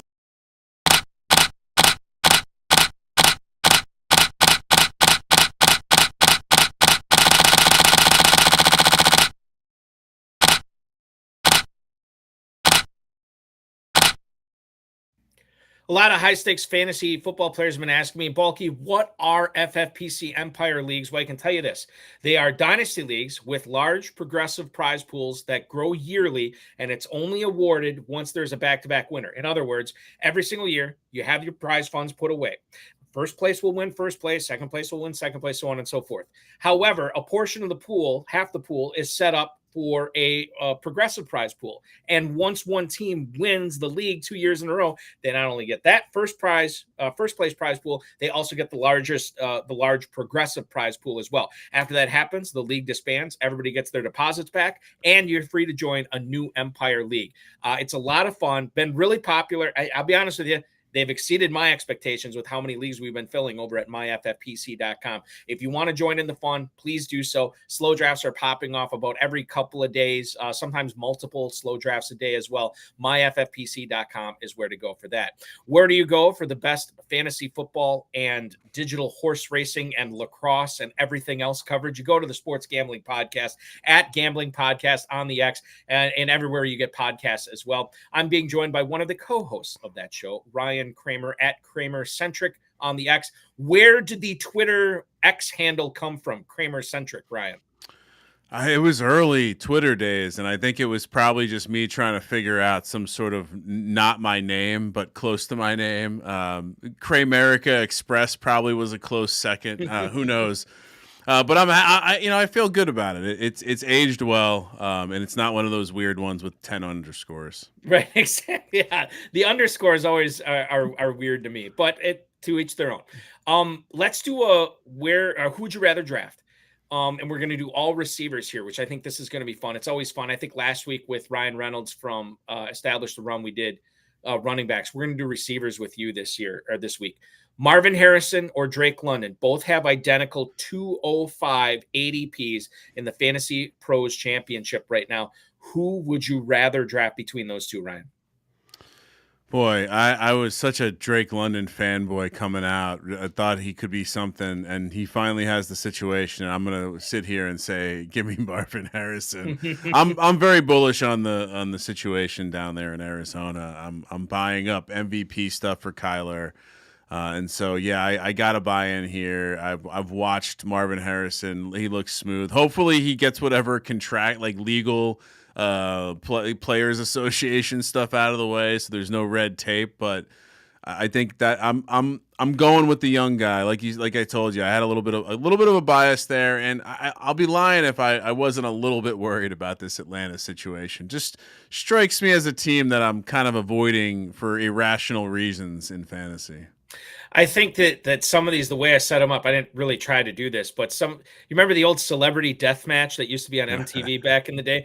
Yes. You'd pit like two, people that are very different from each other or very similar to each other. And this next one, one receiver that is looking to get paid versus one receiver that just got paid. This would have been an excellent celebrity death match.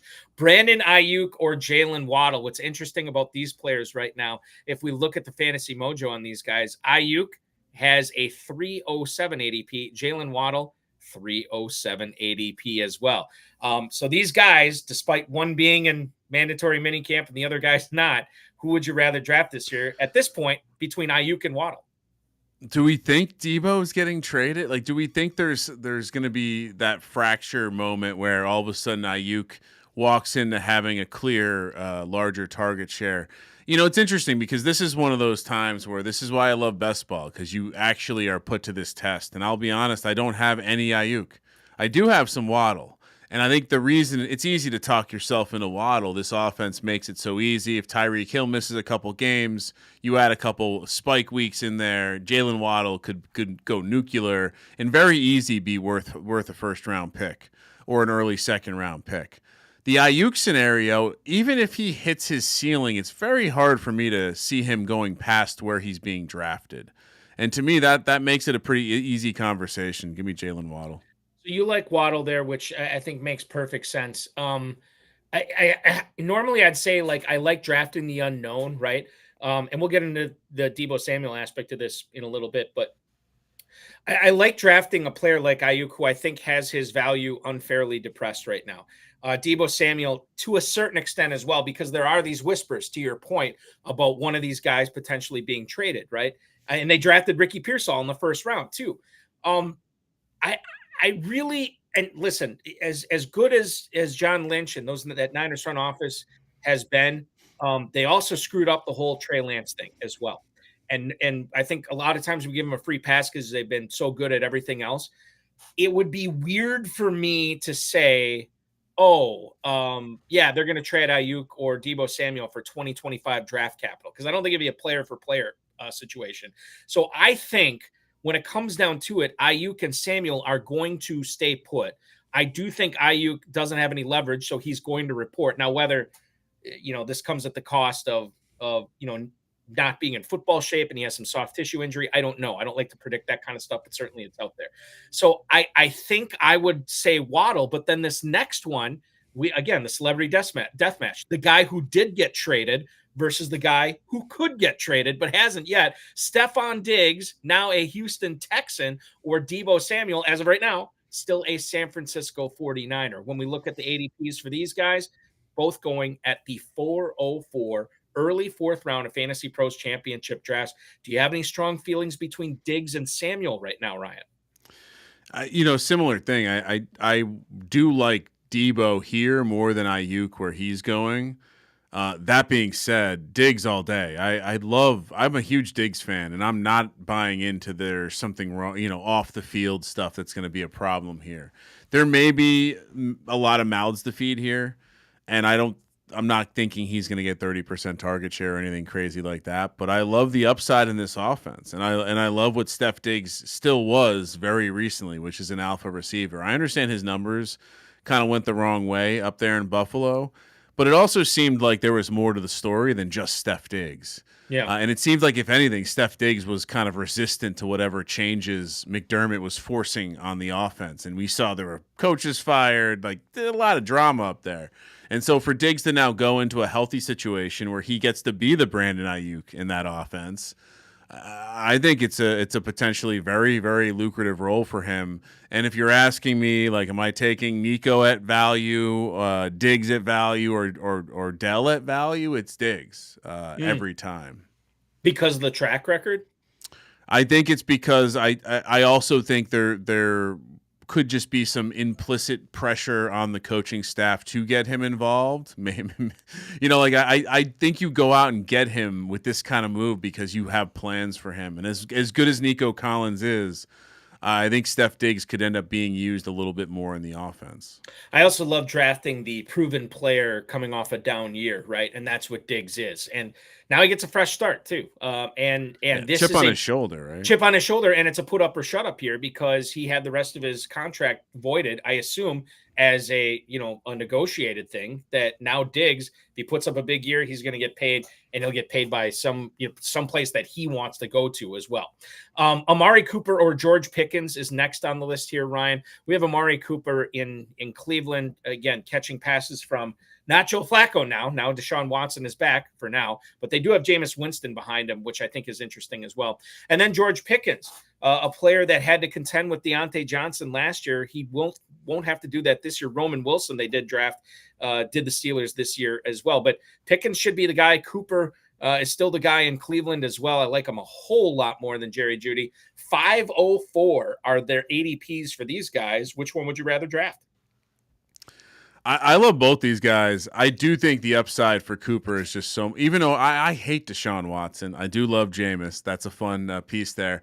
But just that offense is going to create. Amari Cooper is just a dog. He doesn't miss games. He plays through injuries. He gets open. He's quarterback proof. Whatever you want to say about him.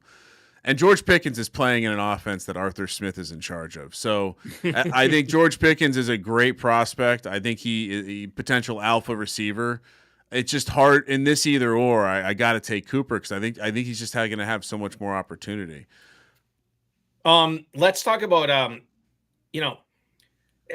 we didn't really talk a whole lot about Christian Kirk when we were talking about Trevor Lawrence, but I think we should get into him. And then another guy that is kind of like, we don't know what's going to happen with them. I'd like to think we know what's going to happen with T. Higgins, but there is still a non-zero chance he could get moved or something could happen there. But when you look at the ADPs of these guys right now, Christian Kirk 509, T. Higgins 510. So virtually back to back at the end of the 5th round here. Do you see more value in Kirk over Higgins, vice versa, or do you see these players about the same? I mean, Kirk did have a season where he got a ton of volume, and so it probably would be silly to not pick him here. Because I think when you look at the ceiling, it's like, yeah, Ingram got a ton of targets. He led all tight ends in targets. And so to your earlier point, if there is a little bit of regression there, it's going to go to Kirk. And I think when you look at the other pieces they brought in, they're all deep threats. They're not volume guys. And so, yeah, I think when you're talking about Kirk, I love T. Higgins too. And so like when put to this test, it's interesting because I don't think I would have originally thought this to come into this drafting season, but I'm finding myself drafting Kirk a lot more, unless of course I already have Jamar Chase maybe, or there's some other sort of correlation I'm working on. Because T. Higgins now last year took a lot of him, a lot higher in the draft, kind of got burned. Not really sure what we're seeing here. I know he's also kind of a contract situation. Yeah. So, yeah, Kirk just seems like a much clearer path to volume. And, again, that projectable volume that, we're down to the 5th, 6th round here. So it's a little bit less for me about, like, shooting everything for the ceiling and making sure that this guy is going to contribute heavily because he is a starter. Does that change throughout the course of the draft? I mean, To me, I think it's always been like my first few round picks. I want guys with higher ceiling, but still with significantly high floors, right? And then I think as we move on, I always say that we start swinging less for contact and we start swinging more for home runs, because the home run, if you strike out, okay, here's the thing: if you hit a single in the 16th round, it's not that big of a deal. But if you hit a home run in like the 14th or 15th round, that is a big deal. But you're saying, like, well, I shouldn't put words in your mouth. How do you view it as you're moving throughout the early rounds to the mid rounds to the late rounds of your drafts? So most likely, if I'm facing this decision at this point in the draft, I've probably built my team a certain way, and it's almost like, I kind of believe in the draft equity bucket approach, where how much have you spent? And so if I've spent a lot more on, say, running back or a not receiver position, I am 100% looking to make sure that the receivers I'm drafting in the 4, 5, 6 range, they have a clearer path to volume that can not only carry where I'm drafting them, but maybe rise them up a little bit. And so, yeah, I guess and to your point, like as the draft goes on, you're obviously shooting for ceiling almost exclusively towards the end, unless you want to, there's probably a debate there with running back. To like pass catching running backs like we were discussing earlier. But yeah, I think if I had already gone running or receiver, maybe running back, receiver, and then I'm sitting looking at this pick, that actually could influence me to go Higgins instead of Kirk, because maybe I can be a little bit more aggressive, and maybe Higgins has a truly higher ceiling but a much lower floor in more of the outcomes. Yeah, and it's like you said, every draft is different, right? So you can't treat every draft in a vacuum, which makes perfect sense, obviously.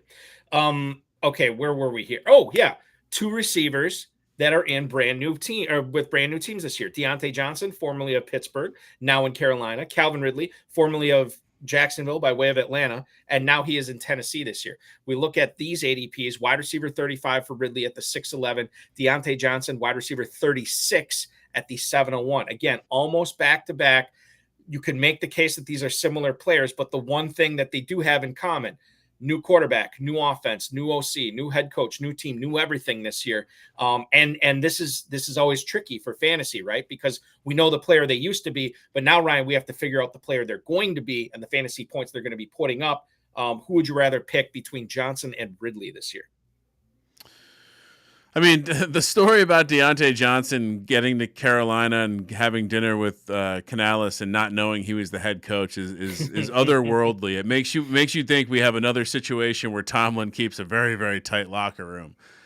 Look, there's a lot of volume potentially for Deontay Johnson, but Calvin Ridley has the tremendous ceiling. Yes, you have to be bought in on Will Levis and Brian Callahan and what this offense might become, but I saw it in the chat that, there has been news of him running in the Jamar Chase role, whatever that means in the offense, which that's exciting.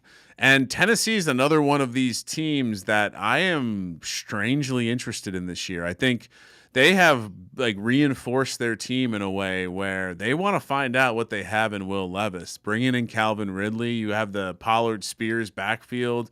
You still have Chigokonkwo, DeAndre Hopkins. You bring in third receiver from Cincinnati to run that third receiver role there at Tyler Boyd. Excuse me. You still have Treylon Burks. Who knows? Remember, once upon a time he got traded for AJ Brown. So yep. I love this Calvin Ridley lottery role. Like this to me, Calvin Ridley is one of my favorite dart throws in best ball season right now because the ceiling is so high. He does have that elite pedigree. And what took him away from football was gambling. And so I like him going into a situation where they're going to use the crap out of him. And, who knows? If Will Levis, what did he do really well last year? He threw the ball down the field really well. Yep. And Calvin Ridley ran routes down the field really well. So, yeah, I'm very, very interested in Calvin Ridley this year. And he's the one guy in his prime, right? In Tennessee, you have DeAndre Hopkins, who's coming off to the back end of his career. You have Treylon Burks, who's not there yet. You have Tyler Boyd, who I think is fading as well. So Calvin Ridley in Tennessee, there is a lot to like. And here's the other thing too. And this is just me personally, right? I was so off on Ridley last year because of. Everything was so new, and he had been out of football for a year and a half, a better part of 2 years or whatever it was. And the price you had to pay to get him was astronomical. And then in my opinion, astronomical. And then after the first game of the year, I'm like, boy, I screwed up this Ridley thing. You know what I mean? Because he had that big time game. I think he slacked off after that a little bit, and I was kind of okay, but with not having him. But in Tennessee, it is not your big brothers or fathers Tennessee Titans anymore. Derrick Henry is gone, and it is a passing team that features two really talented passing running backs. So I think we need to keep that in mind as well. Will Levis, ice that arm, buddy, because you're going to be throwing a lot this year. DeAndre Hopkins or Christian Watson, two guys that are opposite ends of their careers. I just mentioned Hopkins is sort of on the back nine. Christian Watson, if they figured out this asymmetry in his leg mass, his leg strength, I should say. If they figured that out, then maybe he has a big season. But again, I go back to what we were talking about with Musgrave. Even if Watson is healthy, he still has to contend with a lot of other talented pass catchers on that team. Hopkins does to a certain extent, but I don't think the depth on Tennessee is anywhere close to what Green Bay has as far as the weapons that Jordan Love has at his disposal. However, these guys are going very close in drafts right now. Christian Watson, 801 at wide receiver 39, wide receiver 41 for Hopkins at the 802. You can only have one of these guys in best ball. Who's it going to be? It's D-Hop. And again, I've been constructing these double stacks with D-Hop and Ridley. I have no problem doing that. I want nothing to do with the soft tissue injuries with Watson. I mean, it almost seems like they've started to move on. Right? Jaden Reed looks really interesting. Mm-hmm. You mentioned Wicks, Bo Melton, Romeo Doubs. Like there are a number of receivers in that room. So I don't want the uncertainty of Christian Watson. I've always been a D-Hop fan.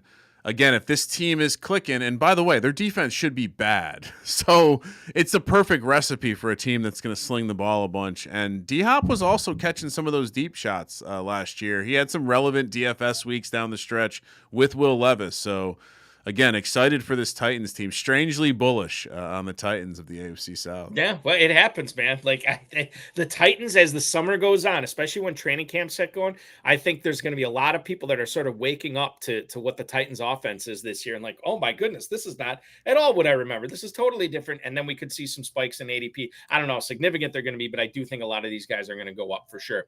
Jordan Addison, we just talked about him catching passes from Darnold or JJ McCarthy. Rashee Rice is the other one I want to put here because Addison was a player that we were really excited about last year as a rookie, catching passes from Kirk Cousins, had a pretty good year.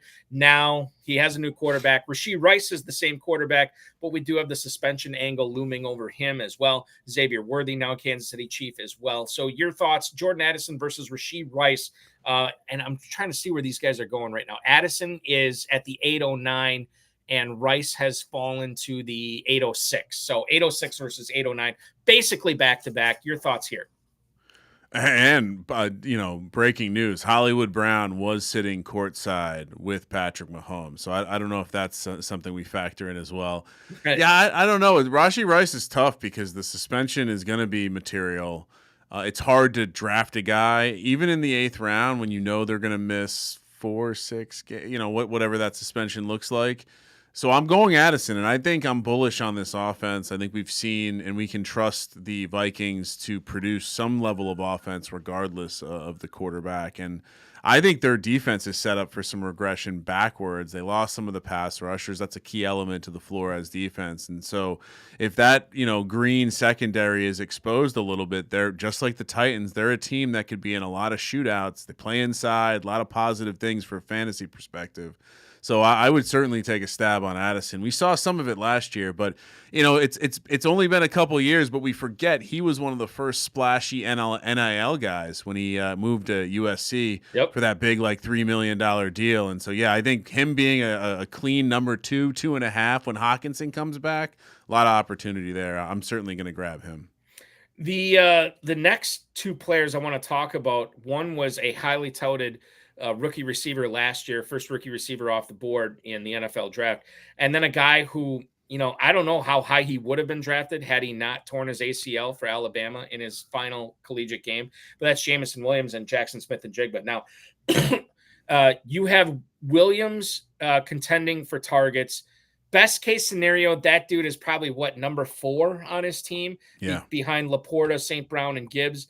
And then in Smith-Njigba, I think he's number 3 still behind Metcalf and Lockett. You might be able to make the case that Smith-Njigba should be ahead of Lockett. But remember, the Seahawks just locked up Lockett, pun not intended, for another couple of years. So that's how much they value Tyler Lockett as well. You have a choice between these two players going at the 810 and the 903. So about a half round between them. I won't tell you who's going first. But in a vacuum, which one would you rather draft this year, Ryan? I'm certainly in real life buying more Jameson Williams right now. It's an easy, cheaper way to get into that Lions offense. I am bullish on that offense. And I think the other element of Jackson Smith-Njigba is this new offense is going to run the ball a lot. I wonder how often they're going to run 3 wide receiver sets. And so I worry that his routes run will come down. And so if you're going to have a number of routes, you might as well get the guy who's going to be running the massive ADOT stuff. And so, same thing for that. For that reason, I think Jameson Williams is a lot more interesting. Also, coaches have been lathering him up this offseason in terms of his maturity, which tells you he must have done well, and they're giving him that attaboy. Yeah, and Permar 99 pumping up too. Jameson, coach speak, this is the year. Jackson Smith-Njigba already hurt, attitude, not knowing the playbook. Yeah, last year we heard about that too, where maybe his work ethic was not where it was supposed to be. Smith-Njigba's that is for 2023. So has he turned the corner there? I don't know, but this is one of those things where I see it in 2023. I hear it talked about, and then oftentimes I side on maybe you got to show me, and I'll just miss out on you this year, and then we'll reconvene next year. I think I'm kind of with you on Jameson Williams over Smith-Njigba here. And the final one we'll talk about, we went from 2 very young receivers to 2 very, let's say, long in the tooth wide receivers in Jacoby Myers and Mike Williams. These players are going right now. Jacoby Myers, wide receiver 53 at the 1105. Mike Williams, 1107 as wide receiver 54. Myers now catching passes from O'Connell or Minshew, and then Mike Williams on a new team catching passes from Aaron Rodgers, but still contending with targets, contending with Devontae Adams for targets, and obviously Brock Bowers there as well. In Las Vegas, I look at these two players as not very exciting players, but maybe essential players that you need on your best ball teams for stabilization. Your thoughts here? Which one would you rather draft, Ryan? I'll stop talking and let you talk about Jakobi Meyers versus Mike Williams. I certainly can close my eyes and see Mike Williams catching back shoulder throws from Aaron Rodgers. It seems like what he was built to do. That being said, he can't seem to stay healthy. And so when I watched Jakobi Meyers is just one of these guys who he's always open. He does exactly what the play tells him to do. He stays on the field because he's a good blocker. And even though there's probably less opportunity for him, I'd rather not have the guy that I'm pretty sure is going to miss 5 to 6 games at minimum. And so I like Jakobi. I've been building a strange amount of Gardner Minshew stacks this offseason, and it's so easy to do. You don't get Devontae Adams. You just grab a tight end and Jakobi Meyers. You call it a day. Right. I think it's a very cheap offense to buy into. People are pretty down on it, and I think it's a pretty interesting contrarian play to just kind of scoop up the Raiders right now. Scooping up the Raiders is not something that I would say that this is a way to win fantasy titles. However, at the right price, it can be done, and it might happen this year as well. These are just some of the tips that we have been touching on tonight. I want to get into some more stuff with you, Ryan, for our final segment, talking about best ball versus redraft leagues and how it's a lot more nuanced now than it used to be. I want to get into sort of like your best win, your worst beat in your high stakes league history, and we'll get into a little bit more of the sports gambling podcast as well, because I think it's a really good listen for a lot of people out there who are interested into stuff that maybe they can't get content anywhere else, but you guys definitely cover it there. So let's take a quick break. When we come back, more with Ryan Kramer from the Sports Gambling Podcast. I'm Eric Balkman. You're watching the High Stakes Fantasy Football Show on the Better Sports Network. Is Dynasty.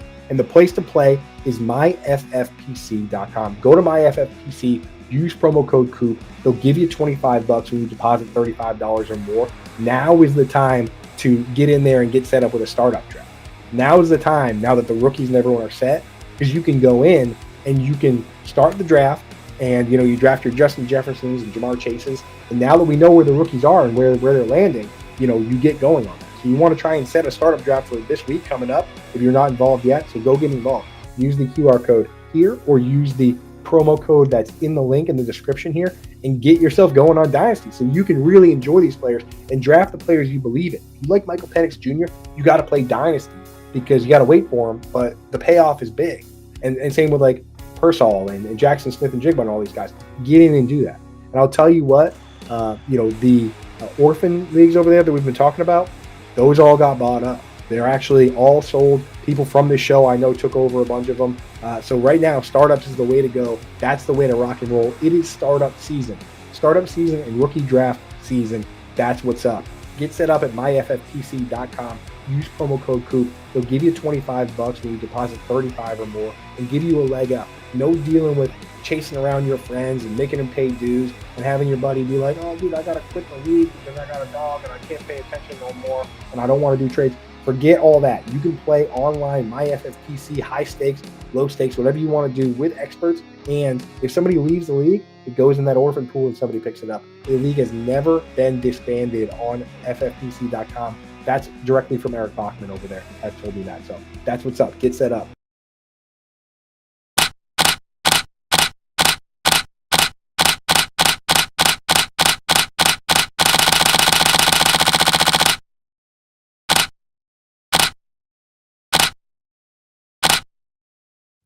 We have 21 minutes left in the show tonight on the High Stakes Fantasy Football Show on the Better Sports Network. Eric Balkman here with special guest co-host Ryan Kramer from the Sports Gambling Podcast.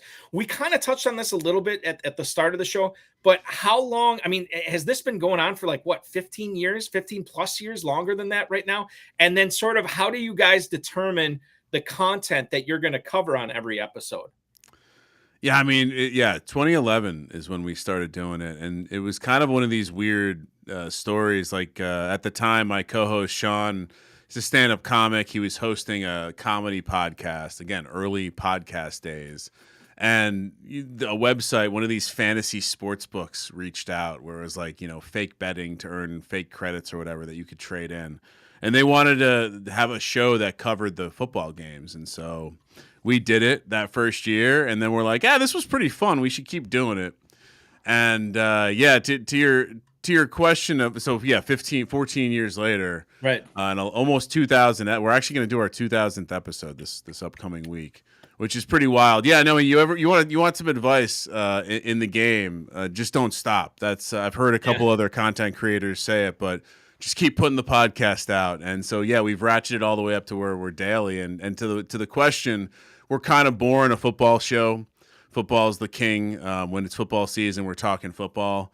But then as we've grown, we realized that our fans just like to hang out and bet on stuff. And so whether it was during the pandemic and we were doing play-by-play for Madden games between the CPU and the CPU that you could bet on, or, we're talking about spring football or lacrosse or some other undercovered sport that you can bet on. That's kind of our vibe. And like I told you earlier, we've kind of grown it from a single podcast out of a garage to we have over 24 podcasts now on the network, staff of writers, website, app, whole nine. And it's been great. I mean, it's like living the dream, right? You're talking sports, talking about betting on sports, playing best ball, talking fantasy, basically all the things that dudes want to talk about. Yes. Yeah. that's kind of what we're trying to feed everyone. So it's been a fun ride. All right. I said I was going to ask you Birmingham, San Antonio in St. Louis, UFL championship. Birmingham's a 3-point favorite with a total of 42. What do you like there? Birmingham has been a wagon. If you haven't been following spring football, they've been a dominant team for a couple years now. And because they continue to stay together, they have an advantage over these other teams. And while San Antonio has been a fun team, they have been the team with the horseshoe up their butt. They have won some games they shouldn't have, and specifically just when you look at this Birmingham team, they've lost one game all season, and it was a meaningless game. They didn't need to win to San Antonio. So they even get a little revenge angle here. I think the class of the league will show up. This is the shortest number we've gotten all year. They stupidly opened Birmingham as 3-1 to open the season in the futures market. Also picked up a little San Antonio back then too at 14-1. So I'm sitting pretty either way. But Birmingham, lay the points. I think the best team in spring football for the last 3 seasons gets it done once again. Do you have a feeling on the 42 at all? I think it's going to be an over, and I think it could be mostly Birmingham. Like this would not surprise me if Birmingham wins this like 35-14. Wow. Some sort of route. So I would go over. I would take the favorite. Call me a donkey. But in the Dome in St. Louis, I love Birmingham here. I cannot call you a donkey because you are much more accomplished in the high stakes fantasy football and the gambling industry than I am.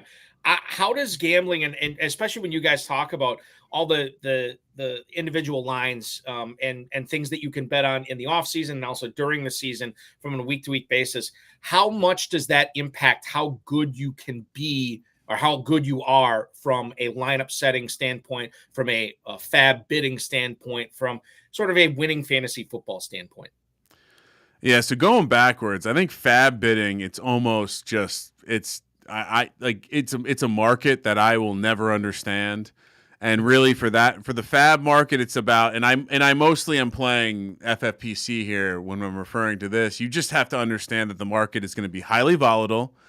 And if you want a guy, you got to go get that guy. And so I don't think my gambling or sports knowledge really helps there at all, other than to know that you got to be aggressive. Now with everything else, it's like if you're deep in the prop market, you're going to understand where people are going to be priced in DFS, and you're going to understand where they're going to be priced in like weekly draft leagues and everything else. And so that's certainly that's basically how I do my start sit. Who's got the better projection this week? Like I'm a much heavier DFS player in season. And so most of my roster decisions are probably being based off of weekly matchup things that I like. And if I had any flaw, it's just that I let too much of my best ball DFS kind of junk bleed into my fantasy playing, and I'm usually over correlated. I'm usually things that you don't need to be in these season long managed leagues.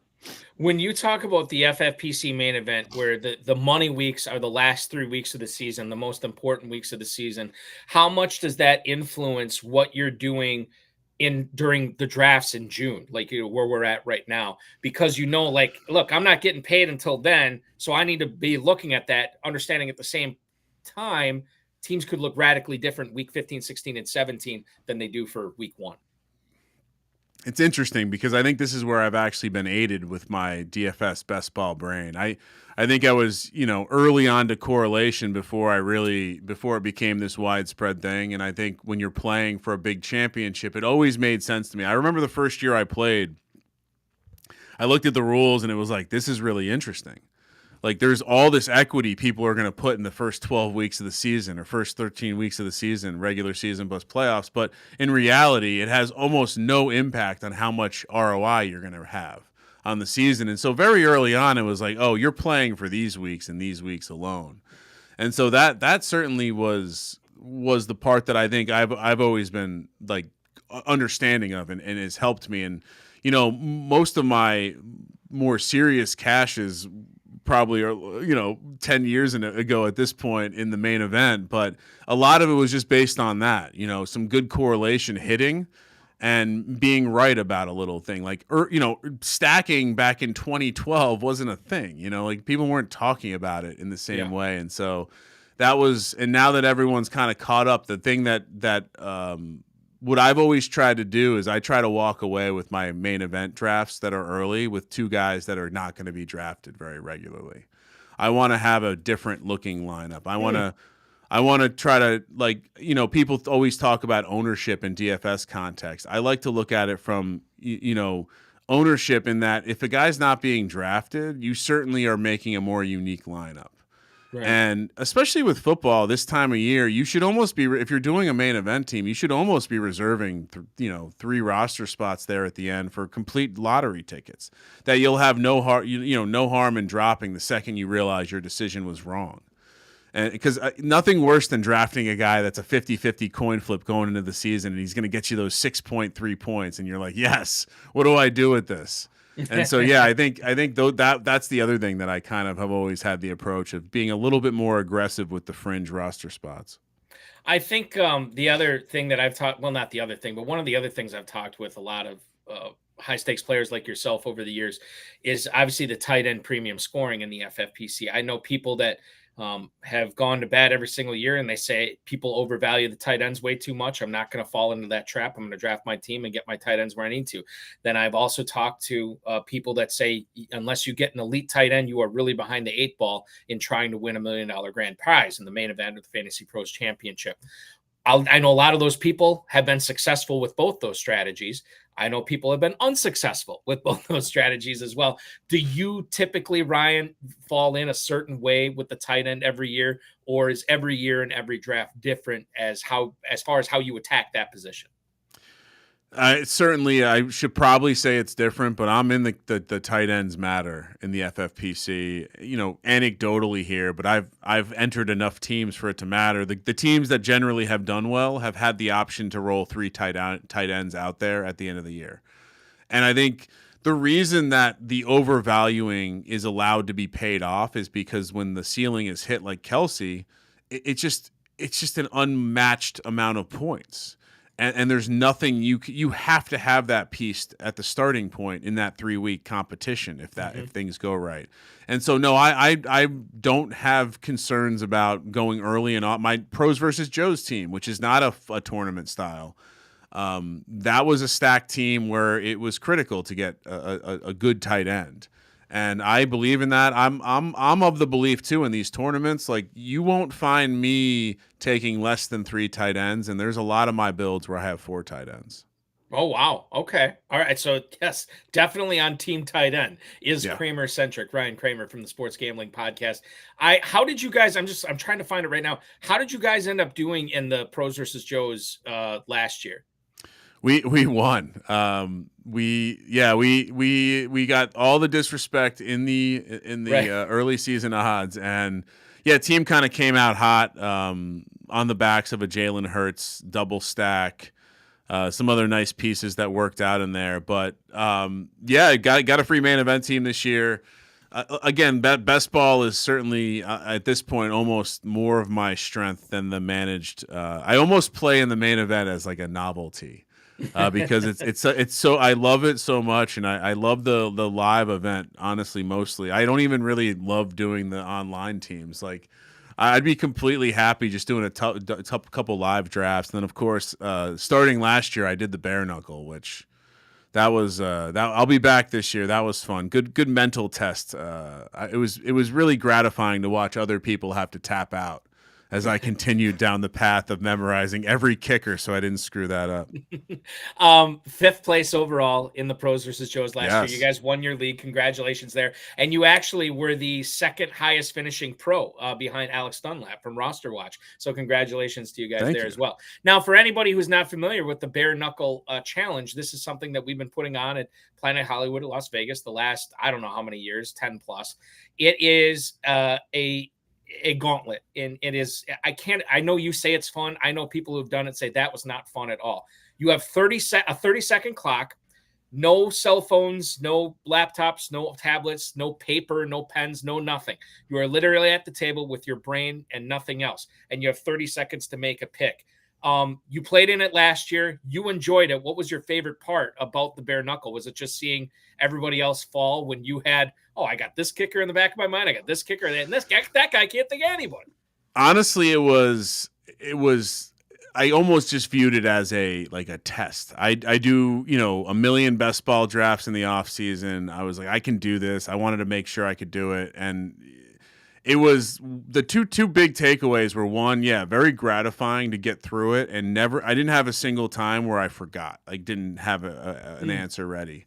But I was shocked to see how early my team ended up sucking because I didn't have good quarterbacks, but people don't quarterbacks are the easiest thing to remember. I didn't even consider in my handicap of how the draft would go that the position that people would remember the easiest would just go higher in the draft.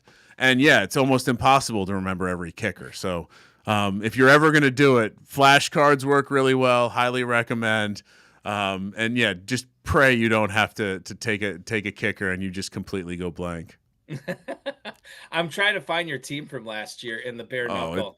I know you probably don't want me bringing it up, but I'm going. No, bring it up. It's one of Justin Fields was the quarterback. Yeah, I got it. Yeah, Tannehill you also had on that team as well. Ryan Tannehill and Justin Fields at quarterback. So that was rough. Now you did live up to your tight end reputation. Irv Smith, Gesicki, Dalton Schultz, Cole Turner, Daniel Bellinger. That was probably more of you didn't go heavy on him early, or you didn't go in on it early, so you had to get a bunch of quantity, right? I screwed my biggest takeaways were the onesie positions people remember more.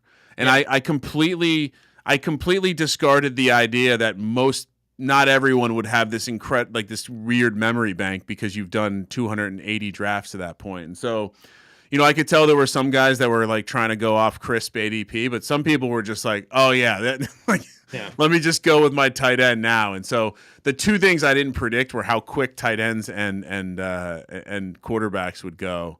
So next year my note is I'm going elite quarterback and tight end regardless, because I know I can fill out the other positions. I think that's a great way to do it, because if that's the easiest to remember, then that means that everybody's going to be doing those right away. And if you get elite there, then you can outlast everybody else with the backs, receivers, so on and so forth there. And you didn't mention it's 28 rounds. It's 28 rounds too. Yeah, it's not for the faint-hearted. That's the only real draft we have where we have a gallery watching it, because it is truly amazing seeing you guys do that. It used to be best ball was at the start of the year, everybody do that, and then once we got the training camp closer to the season, you'd have your managed leagues, right? And you draft your Fantasy Pros Championship, your FFPC main event teams. Well, with the FFPC offering best ball in January, and the best ball tournament last year not filling until early September, you had best ball all season. And with the Fantasy Pros Championship, and especially this year at the FFPC main event, we already have main event slow drafts going off as of like a week or two ago, I think. Yeah, about a week and a half ago. And the Fantasy Pros Championship started in like February, March. There's not a season for best ball and redraft anymore. It's just one big conglomerate. And I think what's challenging about that is going back and forth between the two, because it, like I said this at the top of the show, it's more nuanced, right? You have to be able to separate the two because there are two different styles. What's the most difficult part or the biggest challenger, or you think something that everybody needs to be aware of when they're going back and forth drafting those two formats? Well, certainly the extension of the draft season all off season it does emphasize the need to make sure you're aware of where players are going, because there is an element of, well, if someone's being drafted in the 6th round, and then especially in like the main event, and then come to September and they're being drafted in the 2nd round, it's going to be hard for you to potentially make up the gap on the teams that were drafted back in June. Yeah, which is pretty interesting, and part of why I like to early in the process take guys who aren't being drafted at all. Then maybe it's an interesting way to gain an edge. That being said, the biggest thing that I have to force myself when I'm playing the managed is the best ball type players become a lot easier to pass on. You have to realize, like, yeah, you love that guy, but you love that guy because you're never going to have to make that decision to start him over there in best ball land. And so I think it does create, it certainly makes the wide receiver market less attractive at the bottom. I think it makes the running back market more attractive because you can move the pieces in and out. And so to me, that, like, doing some basic math in my head, that my managed teams are even more important for me to focus on going stud receivers and more likely to have a 0 RB approach. Interesting. Is there one player, and I know you've been doing a lot of best ball so far, is there one player that you feel like you've centered in on that you've drafted more so than any other player, and then maybe a player that you can give us that you're not going to have on any of your teams this year? I would give you two. It's Titans and Cardinals. I'm really loading up on those stacks. A lot of times on the same team. You name the skill player. There's not a ton of them that are super expensive outside of Marvin Harrison, Trey McBride, and I'm taking a ton of Trey McBride. So yeah, I certainly am very interested in the Calvin Ridleys of the world. I'm very interested in the Michael Wilsons of the world if you want a later guy. And then, yeah, as far as players I'm not buying into at all, I don't quite understand a couple teams. One, I told you earlier, Atlanta, I'm just passing on them. I know there's a lot of reasons to be optimistic, but even the news that came out today, the Eagles don't get punished for tampering. The Falcons do get punished for tampering. Right. To me, that's a reflection of an organization that doesn't have their stuff together. And so I don't know what to think here. I don't know what to think about Kirk Cousins and Michael Penix, and so I'm finding myself passing on all of their skill players. I'm not taking Bijan. I'm not taking Drake. I'm not taking Pitt. I'm not falling for Pitts again. And so, yeah, that's the one. There's one thing that's made me chuckle this offseason is how all the little fantasy nerds with their spreadsheet are back in on Kyle Pitts. And they're all going to get burned once again, taking him in the 2nd round. I just don't get it. Yeah, and it very well could happen. I said I don't know there's ever been a more polarizing player in FFPC history than Kyle Pitts, because he's been polarizing literally every single year he's been in the league, oftentimes for different reasons. And we got another different reason this year. Hey, no Arthur Smith, and this is going to be great. And there's those people like, you're crazy. We've already seen this player. We don't need to see any more from him. I want to leave the viewers with this final question for you, Ryan. Is there one championship or big cash win in your FFPC career that stands out, maybe more so than the others? And then the worst beat of your high stakes fantasy football career, if anything comes to mind. The first time I cashed in the top 10 had to be it. I believe it was like a Todd Gurley in the 3rd round type team. Tremendous sweat. If I recall that year, we were in the mix within the early game window of the last week of taking down the top prize. Ended up landing in 7th. That was it might have been like 2013, 2014. So still maybe only my 5th year playing. And that was probably what hooked me in when I started playing a lot more leagues. And then, yeah, bad beat. Couple years back, had a tremendous lineup in the playoff challenge was sitting on the top prize for multiple times within the Super Bowl. Ended up cratering. I want to say it was the Kelce T Higgins year. I'm sorry, the Cup T Higgins year, or Bengals Rams year, and yeah, I went from like taking down a 6-figure pot to taking down nothing, like basically nothing. And so, yeah, I don't know. I mean, I've had some DFS scores similarly where it's like, you're on top of a 5-figure score, pick 6 happens, and next thing you know, you're cashing $200. Real quick, Kevin Williamson was watching before. I don't know if he still is. He wants to know on your X profile, the background picture. He wants to know what year that Lincoln is. That's I wish I should know this. I believe it's a 72. It's a fan of ours. He goes by Big Blue. He sends us these pictures, and it's such a beautiful car. I had to throw it up there. At Kramer Centric is where to follow you. At Gambling Podcast. Where else can we find your work? What are the websites that we need to go to? Sports Gambling Podcast, but pretty much everything I do is going to be on the podcast, YouTube, podcast apps, wherever you're finding that stuff. And then, I host a show on VSiN if there are some sports bettors out there. Every Friday night, we do the Sports Gambling Podcast live, 6 p.m. to 8 p.m. Pacific. Just the same thing, chop it up, talk gambling, talk about picks for the weekend. And so, certainly easy to find me. Just talking ball.